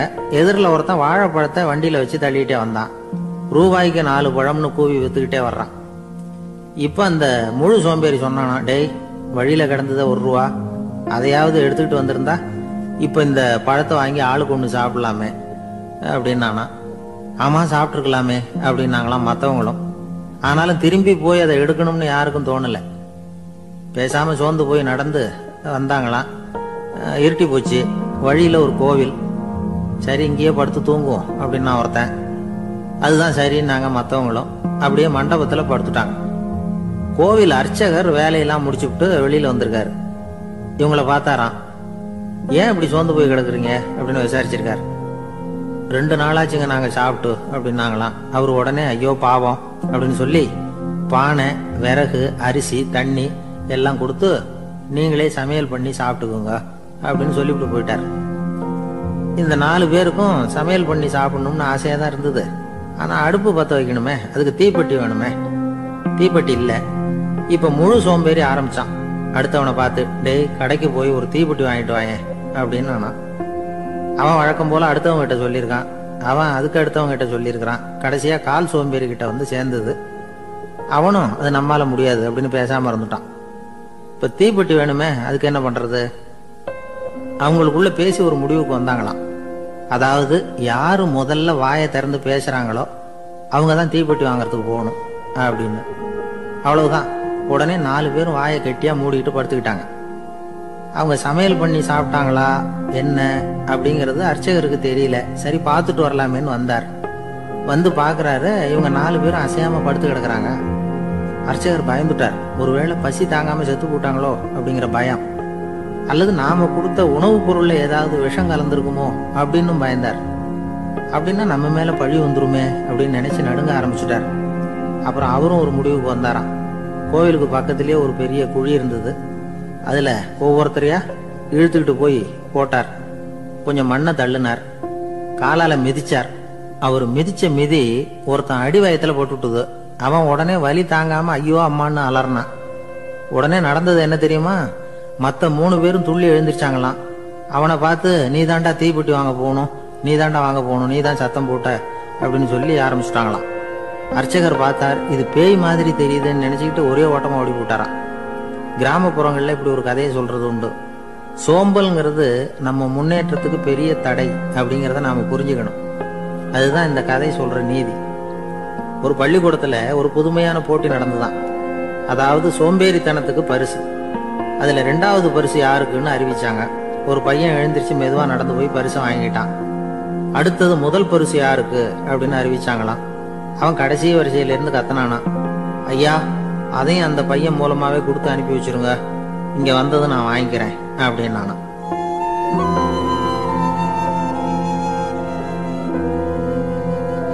ஒரு ஊர்ல ஒரு ராஜா இருந்தார். அவரு ஒரு நாள் காலையில அரண்மனையில மேல் மாடத்துல வந்து நின்றுட்டு இருந்தார். அப்போ ஒரு ஆள் வீதியில ரொம்ப வேகமா ஓடிக்கிட்டு இருக்கான். அதை ராஜா கவனிச்சார். அவன் மனசுல ஏதோ ஒரு தவிப்பு இருக்குங்கிறத புரிஞ்சுக்கிட்டார். உடனே அரண்மனை சேவகர்களை கூப்பிட்டார். அந்த ஆளை இங்க அழைச்சிட்டு வாங்க அப்படின்னார். இவங்க ஓடி போய் அந்த ஆளை அழைச்சிட்டு வந்தாங்க. மன்னர் முன்னாடி நிறுத்தினாங்க. மன்னர் அவனை நிமிர்ந்து பார்த்தார். எதுக்காக இவ்வளவு வேகமா ஓடிக்கிட்டு இருக்கிற அப்படின்னு கேட்டார். இதுக்கு அவன் சொன்னா, மன்னா, நம்ம கோட்டையின் வடக்கு வாசல் இருக்கு இல்லையா, அது ஓரமா ஒரு பெரிய பாறாங்கல் கிடக்கு. அதுக்கு அடியில நான் ஒரே ஒரு வெள்ளி நாணயத்தை புதைச்சி வச்சிருக்கேன். அது இப்போ எனக்கு தேவைப்படுது. என்னுடைய மனைவிக்கு ஒரு பரிசு வாங்கி கொடுக்க வேண்டியிருக்கு. அதுக்காக தான் அவசரமா ஓடிட்டு இருக்கிறேன் அப்படின்னா. மன்னர் யோசனை பண்ணார். அப்புறம் சொன்னார், அதுக்காகவா இப்படி ஓடுற? பரவாயில்ல, அதை பத்தி கவலைப்படாத. நான் உனக்கு 10 வெள்ளி காசுகள் தர்றேன், வாங்கிட்டு திரும்பி போ அப்படின்னார். இவன் தலையை சொரிஞ்சான். மன்னா, நீங்க கொடுக்கறத ரொம்பவும் மகிழ்ச்சியோட வாங்கிக்கிறேன். இருந்தாலும் அதுக்கப்புறம் அந்த வடக்கு வாசலுக்கு போய் அங்க இருக்கிற ஒரு நாணயத்தையும் எடுத்துக்கிட்டு போயிடுறேனே அப்படின்னா. இத பாருப்பா, அந்த ஒரு நாணயத்தை மறந்துடு, உனக்கு 100 வெள்ளி நாணயங்கள் தரேன்னு இருக்காரு. மன்னா, ரொம்ப மகிழ்ச்சி. உங்க மாதிரி தாராள குணம் வேற யாருக்கும் வராது. நீங்க கொடுக்கற 100 நாணயங்களையும் வாங்கிக்கிறேன். இருந்தாலும் வடக்கு வாசலுக்கு போய் அதையும் எடுத்துக்கிட்டா 101 ஆயிடுமே அப்படின்னு நானா.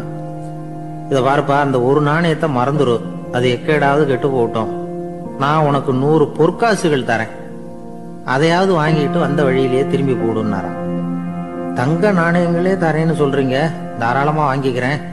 இருந்தாலும் வடக்கு வாசலுக்கு போய் அப்படின்னு மறுபடியும் ஆரம்பிச்சான். அரசர் வந்து பொறுமை இழந்துட்டார். கடைசியா ஒரு முடிவுக்கு வந்துட்டார். இத பாருப்பா, உனக்கு என்னுடைய ராஜ்யத்திலேயே பாதியை கொடுத்துடுறேன், அப்படியாவது திருப்தியா திரும்பி போ அப்படின்னாராம். மன்னா, உங்களுடைய பெருந்தன்மைக்கு ஈடு இணையே கிடையாது. தேசத்திலேயே பாதி பிரிச்சு கொடுக்குறேன்னு சொல்றீங்க, அதனால உங்ககிட்ட ஒரு சின்ன வேண்டுகோள் அப்படின்னானா. சொல்லுன்னாராம் மன்னர் ஆர்வமா. இவன் மெதுவா ஆரம்பிச்சான். அப்படி இந்த ராஜ்யத்தை 2ஆ பிரிக்கிறப்போ அந்த வடக்கு வாசல் இருக்கிற பக்கத்தை என்கிட்டயே கொடுத்துருங்க அப்படின்னானா. மன்னர் அசந்து போயிட்டார். இந்த கதை எதுக்காகன்னு கேட்டா, மனம்ங்கிறது ஒரு குரங்குங்கிறத புரிஞ்சுக்கிறதுக்காகத்தான். உன்னை புடிச்சுக்கிட்டா லேசில விடாது. அப்படிப்பட்ட மனச அறிவு தான் வழி நடத்தணும். அதுலதான் வாழ்க்கையின் வெற்றி அடங்கி இருக்குது. ஒரு சின்ன பையன் தெருவில் அழுதுகிட்டு இருந்தான். ஏன்பா அழுவுறேன்னு ஒரு பெரியவர் கேட்டார். 1 ரூபா காசை எங்க தொலைச்சுட்டேன் அப்படின்னா. சரி, அதுக்காக அழாத, அதுக்கு பதிலாக 10 ரூபா தரேன், இந்தா வச்சுக்கோன்னு கொடுத்தாரு. இந்த 10 ரூபாய வாங்கி சட்டப்பையில போட்டுக்கிட்டு அதை விட அதிகமா சத்தம் போட்டு அழ ஆரம்பிச்சுட்டான். மறுபடியும் ஏன்டா அழறேன்னு கேட்டார் பெரியவர். அந்த 1 ரூபாயும் கிடைச்சிட்டுதுன்னா இப்ப என்கிட்ட 11 ரூபா இருக்குமே, இப்ப 10 ரூபா தானே இருக்கு அப்படின்னு சொல்லிவிட்டு அழறான். என்னுடைய நண்பர் ஒருத்தர், அவருக்கு ஜாதகத்துல நம்பிக்கை உண்டு. அவரே ஜோசியம்லாம் பார்ப்பார். என்ன சார், இந்த காலத்துல இதையெல்லாம் நம்பிக்கிட்டு இருக்கீங்களே அப்படின்னு கேட்டா, உங்களுக்கு ஒன்றும் தெரியாது சார். இந்த உலகத்துல ஒவ்வொருத்தரும் அவங்கவங்க செய்யற நல்லது கெட்டதுக்கு தகுந்த பலனை அனுபவிச்சே தீரணும் பார். அது மட்டும் இல்ல, ஒருத்தர் செத்துட்டா கூட அவன் செஞ்ச பாவ புண்ணியங்கள் கூடவே போய்கிட்டு இருக்கும் பார். அது எப்படி கூட போவோம் அப்படின்னு குதர்க்கமா கேட்டா அதுக்கு அவர் ஒரு கதை சொன்னார். அது ரொம்ப சுவாரஸ்யமா இருந்தது. அது என்ன கதைன்னா, ஒரு ஊர்ல ஒருத்தர் இருந்தாராம். அவர் ஜோசியம் பார்க்கறதுல ரொம்ப கெட்டிக்காரரான். ஒருத்தருடைய தலைமுடியை மட்டும் அவர்கிட்ட காட்டினா போதும், அதை மட்டும் பார்த்துட்டு அவருடைய ஜாதகத்தையே அலசி விடுவாராம். அப்பேற்பட்ட திறமை. அந்த ஆள் ஒரு சமயம் கன்னியாகுமரி கடற்கரைக்கு போயிருந்திருக்கார். அங்க கரை ஓரமா ஒரு மண்டை ஓடு கிடந்திருக்கு. அதை எடுத்து பார்த்திருக்கார். அந்த மண்டை ஓட்டை வச்சுக்கிட்டே அதோட ஜாதகத்தை அலசியிருக்கார். இந்த மண்டை ஓட்டுக்கு உரிய ஆசாமி வாழ்க்கையில ரொம்ப கஷ்டப்பட்டிருக்கணும், நிறைய கஷ்டத்தை அனுபவிச்சிருக்கணும். அது தாங்க முடியாம தான் கடல்ல விழுந்து தற்கொலை பண்ணிட்டு இருக்கான் அப்படிங்கறத அவரு கணிச்சுட்டார். இருந்தாலும் இந்த மண்டை ஓடு இன்னமும் அனுபவிக்க வேண்டியது பாக்கி இருக்கு அப்படிங்கறத அவர் உணர்ந்தாராம். அது சரி, ஒருத்தன் உயிரோடு இருக்கிற வரைக்கும் நல்லது கெட்டதை அனுபவிக்க முடியும், செத்ததுக்கு அப்புறமும் பாக்கி இருக்குன்னா அதை எப்படி அனுபவிக்கிறது? இந்த மண்டை ஓட்டுக்கு இன்னும் கொஞ்சம் பாக்கி இருக்குங்கிறது அவருக்கு புரிஞ்சதே தவிர அதோட அர்த்தம் என்னங்கிறது சரியா விளங்கல. சரி, இதை இன்னும் கொஞ்சம் விவரமா ஆராய்ச்சி பண்ணுவோம் அப்படின்னு நினைச்சுக்கிட்டு அதை தன்னுடைய வீட்டுக்கு எடுத்துட்டு போயிட்டார். அந்த மண்டை ஓட்டை ஒரு பெட்டியில வச்சு பூட்டினார். தன்னுடைய தனி அறையில அதை பத்திரமா வச்சுக்கிட்டார். தினமும் ராத்திரி ஆனதும் தன்னுடைய மனைவியை பார்த்து, நீ போய் பூஜை அறையில தனியா படுத்துக்கோ அப்படின்னு சொல்லிவிட்டு தினம் ராத்திரி 12 மணிக்கு பெட்டியை திறந்து அவர் பார்ப்பார். மண்டை ஓடு அப்படியே இருந்தது தவிர இன்னும் கொஞ்சம் பாக்கி இருக்குங்கிறதுக்கு அர்த்தம் அவருக்கு விளங்கல. அந்த மண்டை ஓட்டுக்கு இன்னும் என்ன பாக்கி இருக்க போகுது? எப்படியோ ஒரு 10 நாள் போச்சு. அந்த வீட்டம்மாவுக்கு சந்தேகம் வந்துட்டுது. நம்ம வீட்டுக்காரரு நம்மளை தனியா ஏன் தூங்க சொல்றார் அப்படிங்கிற சந்தேகம். உடனே பக்கத்து வீட்டு அம்மா கிட்ட விஷயத்த சொல்லியிருக்கிறாங்க. அந்த அம்மா உடனே, நீ கவலைப்படாத, நான் கண்டுபிடிச்சு சொல்றேன் அப்படின்னு சொல்லிவிட்டாங்களாம். அன்னைக்கு ராத்திரியே ஜன்னல் வழியா எட்டி பார்த்துருக்குறாங்க. இந்த ஆளு மண்டை ஓட்டை கையில வச்சுக்கிட்டு அது திருப்பி திருப்பி பார்த்துக்கிட்டு இருக்கிறான். அதை பார்த்துட்டாங்க. மறுநாள் காலையில அவரோட மனைவியை பார்த்தாங்க. ஏம்மா, உன் வீட்டுக்காரருக்கு நீ முதல் மனைவியா 2வது மனைவியா அப்படின்னு கேட்டாங்களாம். எனக்கு தெரிஞ்ச வரைக்கும் நான் ஒருத்தி தான் அவருடைய மனைவி அப்படின்னாங்களாம் அவங்க. அப்படி இல்லை, நீ அவருக்கு 2வது மனைவி. முதல் மனைவியின் மண்டை ஓட்டை தான் அவர் தினமும் ராத்திரியில் எடுத்து பார்த்துக்கிட்டு இருக்கிறார் அப்படின்னாங்க அடுத்த வீட்டு அம்மா. அப்படியா விஷயம் அப்படின்னு சொல்லிவிட்டு கணவன் வீட்டில் இல்லாத நேரமா பார்த்து அந்த மண்டை ஓட்டை எடுத்து கொண்டாந்து ஒரு உரல்ல போட்டு உலக்கையால குத்தி நொறுக்க ஆரம்பிச்சுட்டாங்க. வெளியில போயிருந்த அந்த ஆள் அப்பதான் உள்ள நுழைஞ்சார். மண்டை ஓடு உலக்கை கிட்ட குத்து வாங்கிட்டு இருக்கு. அது அனுபவிக்க வேண்டியது இன்னும் கொஞ்சம் பாக்கி இருக்குங்கிறதுக்கு அர்த்தம் எனக்கு இப்பதான் புரிஞ்சுது அப்படின்னாராம் அவர். இந்த கதையிலிருந்து நாம இன்னொரு நீதியையும் புரிஞ்சுக்கணும். அதாவது நம்ம வீட்டை பத்தி நமக்கு புரியாததெல்லாம் அடுத்த வீட்டுக்காரங்களுக்கு நல்லா புரியும்.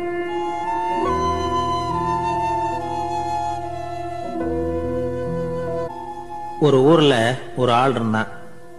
அவன் ஒரு நாள் கோயிலுக்கு போனான்.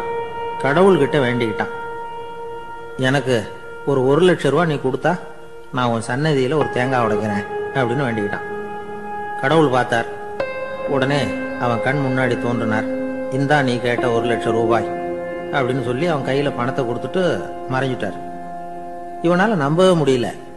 இவ்வளவு சுலபமா கிடைக்கும்னு தெரிஞ்சிருந்தா அனாவசியமா ஒரு தேங்காய் உடைக்கிறேன்னு வேண்டி இருக்க வேண்டியது இல்லையே அப்படின்னு நினைச்சான். இருந்தாலும் வேண்டுதலை நிறைவேற்ற வேண்டியது கடமை. அதுக்காக என்ன பண்ணா, பக்கத்துல ஒரு கடைக்கு போனான். ஒரு தேங்காயை கையில் எடுத்தான். இது என்ன விலைன்னு கேட்டான். 5 ரூபான்னார் கடையில இருந்தவர். அதிகமா இருக்குதே விலைன்னா.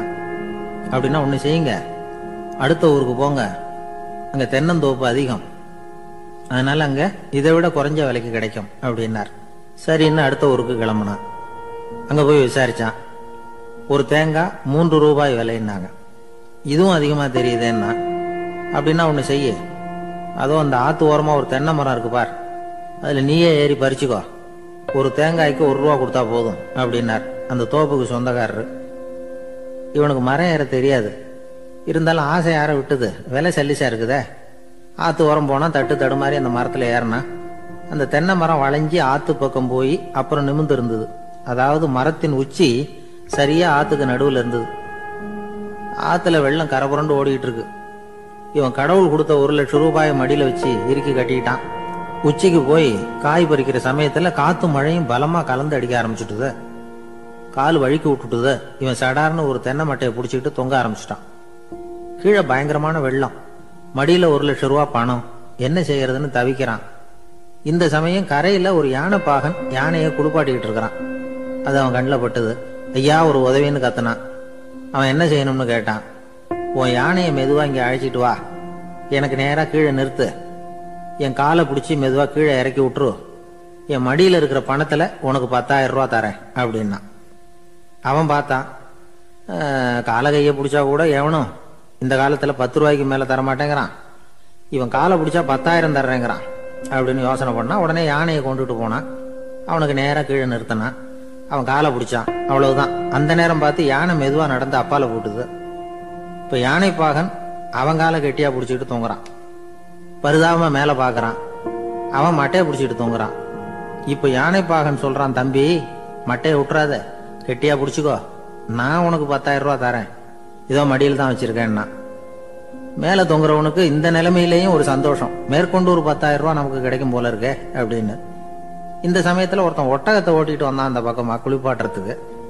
யானை பாகம் பார்த்துட்டான். ஐயா ஒட்டகக்காரரே, அதை இங்க கொண்டுட்டு வா, எங்க காலை பிடிச்சி பத்திரமா இறக்கி விடு, நாங்க பணம் கொடுக்குறோம்னா. அவனும் பணத்துக்கு ஆசைப்பட்டு வந்தான். அவன் காலை பிடிக்கிற சமயம் ஒட்டகமும் நழுவி போட்டுது. இப்ப 3 பேருமே வரிசையா தொங்குறாங்க. ஒட்டகக்காரன் கத்துறான், தம்பி மட்டையை விட்டுறாத, கெட்டியா பிடிச்சிக்கோ, நான் என் மடியில இருக்கிற 5,000 உனக்கு தந்துடுறேன்னா. மேல தொங்குறவனுக்கு இன்னமும் சந்தோஷம், இவனும் பணம் தர்றேங்கிறான் அப்படின்னா இன்னைக்கு நமக்கு மொத்த பண வரவு எவ்வளவு அப்படின்னு ஒவ்வொன்னா கூட்டி பார்க்க ஆரம்பிச்சான். மனக்கணக்கு சரியா வரல. அதனால அப்படியே விரல விட்டு எண்ண ஆரம்பிச்சான். அவ்வளவுதான். மட்டையை விட்டுட்டு கை நழுவி வந்துட்டுது. 3 பேரும் பொத்துன்னு ஆத்துல விழுந்தாங்க. படாத பாடுபட்டு தட்டு தடுமாறி கரைக்கு வந்து சேர்ந்தாங்க. 3 பேர் மடியில இருந்த பணமும் ஆத்தோட போட்டுது. பேராசை பெருநஷ்டம் அப்படின்னு ஒரு பழமொழி இருக்குல்ல, அதை விளக்கறதுக்காக சொல்லப்பட்ட கதை இது. இந்த காலத்துல ஒருத்தர் ஒரு நீச்சல் குளத்துல நீச்சல் அடிச்சுட்டு இருக்கிறார். காவலுக்கு இருந்தவர் அதை கவனிச்சுட்டார். கரையில இருந்து சத்தம் போட்டாராம், இதோ பாருங்க, இங்க ராத்திரி 8 மணிக்கு மேல நீச்சல் அடிக்கிறது சட்டப்படி குற்றம், அதுக்கு அனுமதி கிடையாது, தெரியாதா உங்களுக்கு அப்படின்னாராம். இதுக்கு அவரு, ஐயோ நான் நீச்சல் அடிக்க வந்தவன் இல்லைங்க, சும்மா சுத்தி பார்க்க வந்தவன், தடுமாறி குளத்துல விழுந்துட்டேன், நீச்சல் தெரியாது, அதனால தத்தளிச்சுக்கிட்டு இருக்கிறேன் அப்படின்னு கத்துனாராம். கரையில இருந்தவர் பார்த்தார். ஓ அப்படின்னா சரி, அதுக்கு ஒன்றும் தடை இல்லை அப்படின்னு சொல்லிவிட்டு அவர் பாட்டு நடந்து போயிட்டாராம்.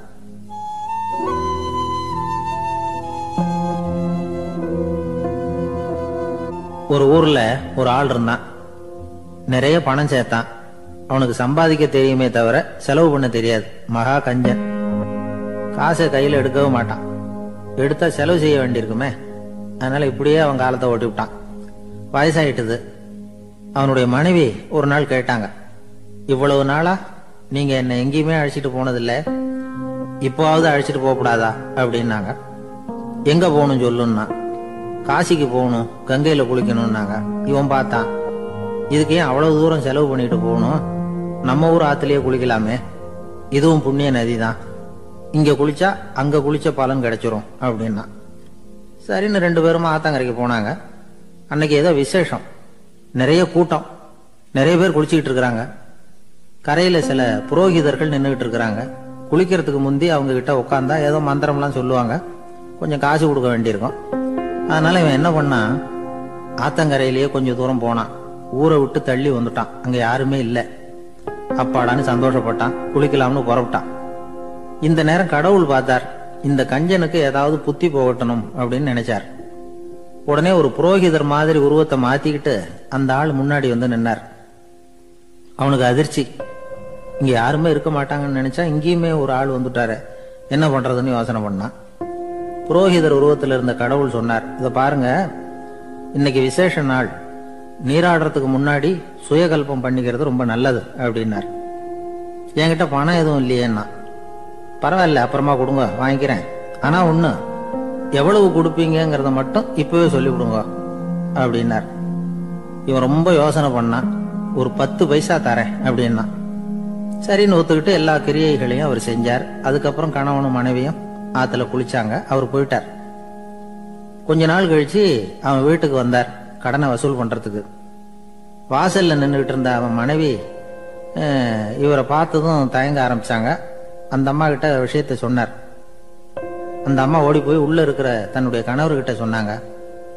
அவன் யோசனை பண்ணான், இப்ப வெளியில போனா அவனுக்கு 10 காசு கொடுக்க வேண்டியிருக்கும், அதனால எனக்கு காய்ச்சல்னு அந்த ஆளுகிட்ட சொல்லிவிடு, இன்னொரு சந்தர்ப்பத்துல என்ன வந்து பார்க்க சொல்லு அப்படின்னா. அந்த அம்மா போய் சொன்னாங்க. அப்படிங்களா, அப்படின்னா அவரை நான் உடனே போய் பார்க்கணுமே அப்படின்னு உள்ள நுழைய ஆரம்பிச்சார். அவங்க மறுபடியும் இருங்க தான் வரேன்னு சொல்லிவிட்டு உள்ள ஓடி விஷயத்த சொன்னாங்க. இது ஏதுடா வம்பா போச்சு அப்படின்னு பார்த்தான். மனைவியை கிட்டத்துல கூப்பிட்டான். இதோ பாரு, ஜன்னி கண்டு நான் இறந்து போயிட்டதா சொல்லிவிடு அப்படின்னா சொன்னாங்க. புரோகிதர் பார்த்தார். அப்படின்னா ஒரு வழியா இருந்து அவருடைய இறுதி சடங்குகளையும் நானே முடிச்சுட்டு போயிடுறேன் அப்படின்னார். உள்ள இருந்தவன் யோசனை பண்ணான், அந்த ஆளு என்ன விடமாட்டான் போல இருக்கு, அதனால ஒரு சவப்பெட்டியில என்னை வச்சு தூக்கிக்கிட்டு மயானத்துக்கு போங்க பாத்துக்கலாம் அப்படின்னா. புரோகிதரும் விடுற மாதிரி இல்ல, கூடவே நடந்து போயிட்டு இருக்கிறார். அங்க இறக்கி சடங்குகளை முடிச்சுட்டு தீ வைக்கிற நேரம் பொட்டிக்குள்ள இருந்த நம்ம ஆளு அலறி அடிச்சுட்டு வெளியில ஓடி வந்தான். புரோகிதர் உருவத்துல இருந்த கடவுள் சிரிச்சார், தன்னுடைய சுய உருவத்தை காட்டினார். அதுக்கப்புறம் அவனை கூப்பிட்டு, இத பாருப்பா, ஏன் இப்படி அல்லாடுற, ஏதாவது வர வேணும்னா கேள்தரேன் அப்படின்னார். அவன் யோசனை பண்ணான். பகவானே, ஒரே ஒரு வரம் தான் உங்ககிட்ட கேட்கணும்னா. என்ன வேணும் கேளுன்னார். அந்த 10 பைசா தட்சணையை தள்ளுபடி பண்ணா போதும் அப்படின்னா. கடவுளும் சரின்னு சொல்லிட்டு போயிட்டார். இப்படி ஒரு கதையை சுவாமி சிவானந்தர் சொல்லியிருக்கிறார். செல்வந்தர்கள் பல பேர் இப்படித்தான் இருக்கிறாங்க. தாங்களும் அனுபவிக்க மாட்டாங்க, அடுத்தவங்களுக்கும் கொடுக்க மாட்டாங்க. இது மாதிரியான கஞ்சர்களுக்கு இந்த உலகம் இல்லை அந்த உலகம் இல்லைங்கிறார் அவர். இந்த கதையில கடவுள் கடன் வசூலுக்கு வந்தது மாதிரி நம்ம ஊர் ஆள் ஒருத்தன் இன்னொருத்தர்கிட்ட 10 பைசா கடன் கொடுத்துட்டான். திருப்பி வாங்கறதுக்கு நடையா நடக்கிறான். கடைசியா கேட்டான், நீ எப்பதான் கடனை திருப்பி தரப்போற, அதை முடிவா சொல்லுன்னா. வர்ற வியாழக்கிழமை கண்டிப்பா கொடுத்துருவேன் அப்படின்னானா அவன். அன்னைக்கு நான் ஊர்ல இருக்க மாட்டேனே அப்படின்னானா இவன். அதனால என்ன, நானும் தான் அன்னைக்கு ஊர்ல இருக்க மாட்டேன் அப்படின்னா. ஒரு ஊர்ல ஒருத்தர் இருந்தான். ஏதோ ஒரு சின்ன அலுவலகத்துல வேலை பார்த்துக்கிட்டு இருந்தான். ரொம்ப ஏழை. வர்ற கொஞ்சம் வருமானத்தை வச்சு வாழ்க்கையை ஓட்டிக்கிட்டு இருந்தான். ஒரு நாள் தெரு வழியா அவன் நடந்து வந்துகிட்டு இருக்கிறான். தெருவுல ஒரு காசு கிடந்தது. அதை பார்த்துட்டான். அது குனிஞ்சு எடுத்தான். அது ஒரு பழங்கால காசு. அந்த காசு நடுவுல ஒரு துளை இருந்தது. அதாவது துளையிட்ட நாணயம். பழங்காலத்துல புழக்கத்துல இருந்த ஒரு நாணயம் அது. துளையிட்ட நாணயம் கிடைச்சதுன்னா ரொம்ப நல்லது, அது அதிர்ஷ்டம் அப்படின்னு ஒரு நம்பிக்கை உண்டு. இவன் கையில் அது கிடைச்சதும் ரொம்ப சந்தோஷப்பட்டான். இனிமே என்னுடைய கஷ்டம்லாம் தீரப்போகுது, அதிர்ஷ்டம் என்னை தேடி வரும், நான் பணக்காரன் ஆயிடுவேன் அப்படின்னு சொல்லிட்டு அந்த காசை தன்னுடைய கோட்டு பையில பத்திரமா போட்டு வச்சுக்கிட்டான். அடிக்கடி அதை தொட்டு பார்த்துக்கிறது உண்டு, வெளியில எடுக்க மாட்டான். இப்படியே கொஞ்ச காலம் ஆச்சு. அதுக்கப்புறம் என்னாச்சு தெரியுமா, நிஜமாவே அதிர்ஷ்டம் அவனை தேடி வர ஆரம்பிச்சுட்டு செல்வம் வந்து குவிஞ்சது. பணம், பதவி, புகழ் எல்லாம் வந்து சேர்ந்தது. சமூகத்துல அவன் ஒரு பெரிய மனுஷன் ஆயிட்டான். எல்லாரும் அவனை பாராட்டினாங்க. அவன் எதை தொட்டாலும் வெற்றி, எல்லாம் அந்த காசோட மகிமை அப்படின்னு அவன் மனசுக்குள்ள நினைச்சுக்கிட்டான். தினமும் காலையில இந்த கோட்டை போட்டுக்கிட்டு தான் வெளியில கிளம்புவான். புறப்படுறதுக்கு முன்னாடி கோட்டு பாக்கெட்டை தொட்டு பார்த்துக்குவான், உள்ள காசு இருக்கா அப்படிங்கறத உறுதிப்படுத்திக்குவான். அதுக்கப்புறம் தான் வெளியில கிளம்புவான். இப்படியே பல வருஷம் ஓடி போச்சு. ஒரு நாள் அவனுக்கு அந்த ஆசை வந்துட்டுது. அதாவது அந்த துளையிட்ட நாணயத்தை எடுத்து கண்ணால பார்க்கணும் அப்படின்னு. காலையில சாப்பிட்டுக்கிட்டு இருந்தான். அப்போ தன்னுடைய மனைவி கிட்ட சொன்னான், ரொம்ப நாளைக்கு அப்புறம் என்னுடைய அந்த நாணயத்தை இன்னைக்கு வெளியில எடுத்து பார்க்க போறேன்னா. என்னத்துக்கு அது, இப்ப அதை பார்க்க வேணாமே அப்படின்னு மெதுவா இழுத்தாங்க அந்த அம்மா. இல்ல இல்ல, நான் பார்த்தே தீரணும் அப்படின்னு அவன் தன்னுடைய சட்டை பைக்குள்ள கைய விட்டான். உள்ள இருந்த நாணயத்தை வெளியில எடுத்தான். பார்த்தா அவனுக்கு ஆச்சரியமா போச்சு. அந்த நாணயத்துல தொலையே இல்லை. என்ன ஆச்சு அப்படின்னு சொல்லி அவன் ரொம்ப குழம்பி போயிட்டான். இப்ப அந்த அம்மா சொன்னாங்க, நான் தான் ஒரு நாள் உங்க கோட்டு ரொம்பவும் தூசியா இருக்கேன்னு சொல்லி அதை ஜன்னலுக்கு வெளியில உதறினேன். உள்ள இருந்த அந்த காசு அப்ப எனக்கு தெரியாது, ஞாபகத்துல இல்லை. அது தெருவில் விழுந்துட்டது போல இருக்கு. அதுக்கப்புறம் எவ்வளவோ தேடி பார்த்தேன், கிடைக்கல. அதுக்குள்ள அதை யாரோ எடுத்துட்டு போயிட்டாங்க போல இருக்கு. அது இல்லைங்கிறது உங்களுக்கு தெரிஞ்சா வருத்தமா இருக்குமேங்கிறதுக்காக நான் தான் வேற ஒரு நாணயத்தை எடுத்து சட்டை பைக்குள்ள வச்சுட்டேன் அப்படின்னு விவரத்தை சொன்னாங்க அந்த அம்மா. இது எப்ப நடந்ததுன்னு கேட்டான். உங்களுக்கு அந்த காசு கிடைச்சதே அன்னைக்கு மறுநாளே இது நடந்து போச்சு அப்படின்னாங்களாம். இத கொஞ்சம் யோசனை பண்ணி பாருங்க. அவனுக்கு அதிர்ஷ்டத்தை கொடுத்தது அந்த நாணயம் இல்லை, அவனுடைய நம்பிக்கை, அதாவது தன்னம்பிக்கை. அதுதான் வேலை செஞ்சிருக்கு. இதுல இருந்து நாம தெரிஞ்சுக்க வேண்டியது என்னன்னா, வாழ்க்கையில முன்னேற நினைக்கிறவங்களுக்கு தன்னம்பிக்கை ரொம்ப முக்கியம். அது இல்லைன்னா முன்னேற முடியாது. ஒருத்தன் சொன்னானா, நான் எப்பவுமே என்னதான் சார் நம்புவேன், மத்தவங்கள நம்ப மாட்டேன். நேற்றுக்கு பாருங்க, திடீர்னு 10 பேர் என்ன அடிக்க வந்துட்டாங்க, நான் ஒருத்தனாவே அதை சமாளிச்சேன் அப்படின்றான் ரொம்ப பெருமையா. அது எப்படின்னு கேட்டாங்களாம். ஒரே ஓட்டமா அங்க இருந்து ஓடி வந்துட்டேன் அப்படின்னு நானா.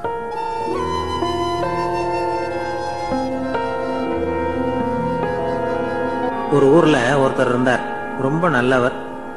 யாருக்காவது ஏதாவது கொடுத்துக்கிட்டே இருப்பார், கொடையாளி. தினமும் யாராவது ஒருத்தருக்கு ஏதாவது கொடுக்கலன்னா அவருக்கு தூக்கம் வராது, அப்படி ஒரு பழக்கம். அது மட்டும் இல்ல, அவர் கொடுக்கறது அடுத்தவங்களுக்கு தெரியாது, அவ்வளவு ரகசியமா அதை கொடுப்பார். வலது கை கொடுக்கறது இடது கைக்கு தெரியக்கூடாதுன்னு சொல்லுவாங்கல்ல, அது மாதிரி அவர். ஒரு நாள் ராத்திரி அவர் ஏற்கனவே தயாரா கட்டி வச்சிருந்த பணம் முடிச்ச கையில எடுத்துக்கிட்டு வீட்டை விட்டு வெளியில வந்தார். தெருவில் இறங்கி நடந்தார். இன்னைக்கு யாருக்கு தர்மம் செய்யறது அப்படின்னு யோசனை பண்ணிட்டு இருட்டுல நடந்து வந்துகிட்டு இருக்கிறார். யாரோ ஒருத்தர் எதிரில் வர்றது மாதிரி தெரிஞ்சுது. உடனே அவர் கிட்ட போனார். தன்கிட்ட இருந்த பணம் முடிச்ச அவசரமா அவர் கையில திணிச்சுட்டு திரும்பி வந்துட்டார். அப்பாடா, ஒரு வழியா யாருக்கும் தெரியாம இன்னைக்கு தர்மம் பண்ணியாச்சு அப்படிங்கிற மகிழ்ச்சி, மன நிறைவு அவர் முகத்துல. நிம்மதியா தூங்கினார். அப்புறம் எழுந்திருச்சார். மறுநாள் காலையில ஊரு பூரா ஒரே பேச்சு. என்ன பேச்சுன்னா, நேத்து ராத்திரி ஒரு திருடன் கையில யாரோ பணத்தை கொடுத்துட்டு போயிருக்கிறாங்க அப்படின்னு எல்லாரும் பேசிட்டு இருக்கிறாங்க. இத கேள்விப்பட்டதும் அந்த பெரியவருக்கு ரொம்ப வருத்தமா போச்சு. அடடா, போயும் ஒரு திருடனுக்கா உதவி பண்ணிருக்கிறோம், பிரயோஜனம் இல்லாம போட்டுதே அப்படின்னு நினைச்சார். சரி, இன்னைக்கு யாருக்காவது உதவி பண்ணணும் அப்படின்னு முடிவு பண்ணினார். ராத்திரி நேரம் வந்தது. இவர் வழக்கம் போல தெருவில் இறங்கி நடந்தார். கையில பணம் முடிச்சு. எதிரில் ஒரு பொன் உருவம் மங்களா தெரிஞ்சது. இவர் உடனே அந்த பெண் கிட்ட பணத்தை கொடுத்துட்டு திருப்தியா திரும்பி வந்துட்டார். மறுநாள் காலையில ஊரு பூரா என்ன பேசிக்கிட்டாங்க தெரியுமா? நேத்து ராத்திரி நெறி தவறி நடக்கிற ஒரு பெண்ணின் கையில யாரோ பணத்தை வச்சுட்டு போயிருக்கிறாங்க அப்படின்னு எல்லாரும் பேசிக்கிறாங்க. அடடா, இன்னைக்கும் தவறுதலா நடந்து போச்சு அப்படின்னு ஒரு வருத்தப்பட்டார். இருக்கட்டும், இன்னைக்கும் ஏதாவது தர்மம் பண்ணுவோம் அப்படின்னு நினைச்சுக்கிட்டாரு. 3வது நாள் ராத்திரியும் புறப்பட்டார். இப்பவும் எதிரில் ஒருத்தர் வந்தார். இவர் பணத்தை கொடுத்தார், திரும்பி வந்துட்டார். மறுநாள் மக்கள் என்ன பேசிக்கிட்டாங்கன்னா, நேத்து ராத்திரி ஒரு செல்வந்தர் கையில யாரோ பணத்தை கொடுத்துட்டு போயிருக்கிறாங்க அப்படின்னு பேசிக்கிட்டாங்களாம். அவருக்கு ரொம்ப வருத்தமா போயிட்டுது. என்ன இது, தினம் இப்படி ஆகிட்டு இருக்குதே அப்படின்னு நினைச்சுக்கிட்டே படுத்து தூங்கினார். அன்னைக்கு ராத்திரி ஒரு கனவு. அந்த கனவுல இறைவன் வந்து சொன்னாராம், இதோ பாருப்பா, நீ கொடுத்த தர்மம் வீணா போயிடல. உன்கிட்ட பணம் வாங்கின அந்த திருடன் திருந்திட்டான், அந்த பொண்ணும் திருந்திட்டா, அந்த செல்வந்தனும் கொடையாளி ஆயிட்டான், எல்லாருக்கும் உதவி பண்ண ஆரம்பிச்சுட்டான் அப்படின்னு சொன்னாராம். இந்த கதையை சொன்னவர் யாருன்னா நபிகள் நாயகம். இதுல உள்ள கருத்து என்னன்னா, நல்ல மனசோட தர்மம் பண்ணுனா அது வீணா போறதில்லை. இன்னொரு கருத்து, தர்மம் வந்து தன்னை மட்டுமல்ல அடுத்தவங்களையும் தீமையிலிருந்து காப்பாற்றும். இதுதான் நாம புரிஞ்சுக்க வேண்டியது. இந்த காலத்திலயும் இது மாதிரி சில சம்பவங்கள் நடக்கிறது உண்டு. ஒரு பெரியவர் இருட்டுல நடந்து வந்துகிட்டு இருந்தாரு. எதிரில் வந்த ஒருத்தன் வலு கட்டாயமா அவர் கையை பிடிச்சி ஒரு பண முடிப்பை கொடுத்து வச்சுக்க சொல்லிவிட்டு விலகி போட்டான். பெரியவருக்கு ஆச்சரியம். இந்த காலத்திலயும் இப்படி வலது கை கொடுக்கறது இடது கைக்கு தெரியக்கூடாதுன்னு நினைக்கிற கொடையாளிகள் உண்டு போல இருக்கு அப்படின்னு யோசனை பண்ணிக்கிட்டே நடந்தார். கொஞ்ச தூரம் போயிருப்பாரு. அதுக்குள்ள அதே ஆள் திரும்பி வந்தான். கொடுத்த பண முடிப்பை திருப்பி கொடுங்க அப்படின்னு கேட்டு வாங்கிட்டான். இவருக்கு ஒன்றும் புரியல. ஏன் இப்படி பண்றேன்னார். அது ஒண்ணும் இல்லைங்க, கொஞ்ச நேரம் இதை உங்ககிட்ட கொடுத்து வச்சிருந்தேன், அவ்வளவுதான் அப்படின்னா. ஏன்னு கேட்டார். என்னை பின்னாடி போலீஸ் தேடிக்கிட்டு வந்துகிட்டு இருக்குது, அதுதான் அப்படி பண்ணேன். இப்போ போயிட்டுது, இனிமே ஒன்றும் பயம் இல்லை அப்படின்னு சொல்லிவிட்டு அவன் பாட்டுக்கு நடந்து போறான்.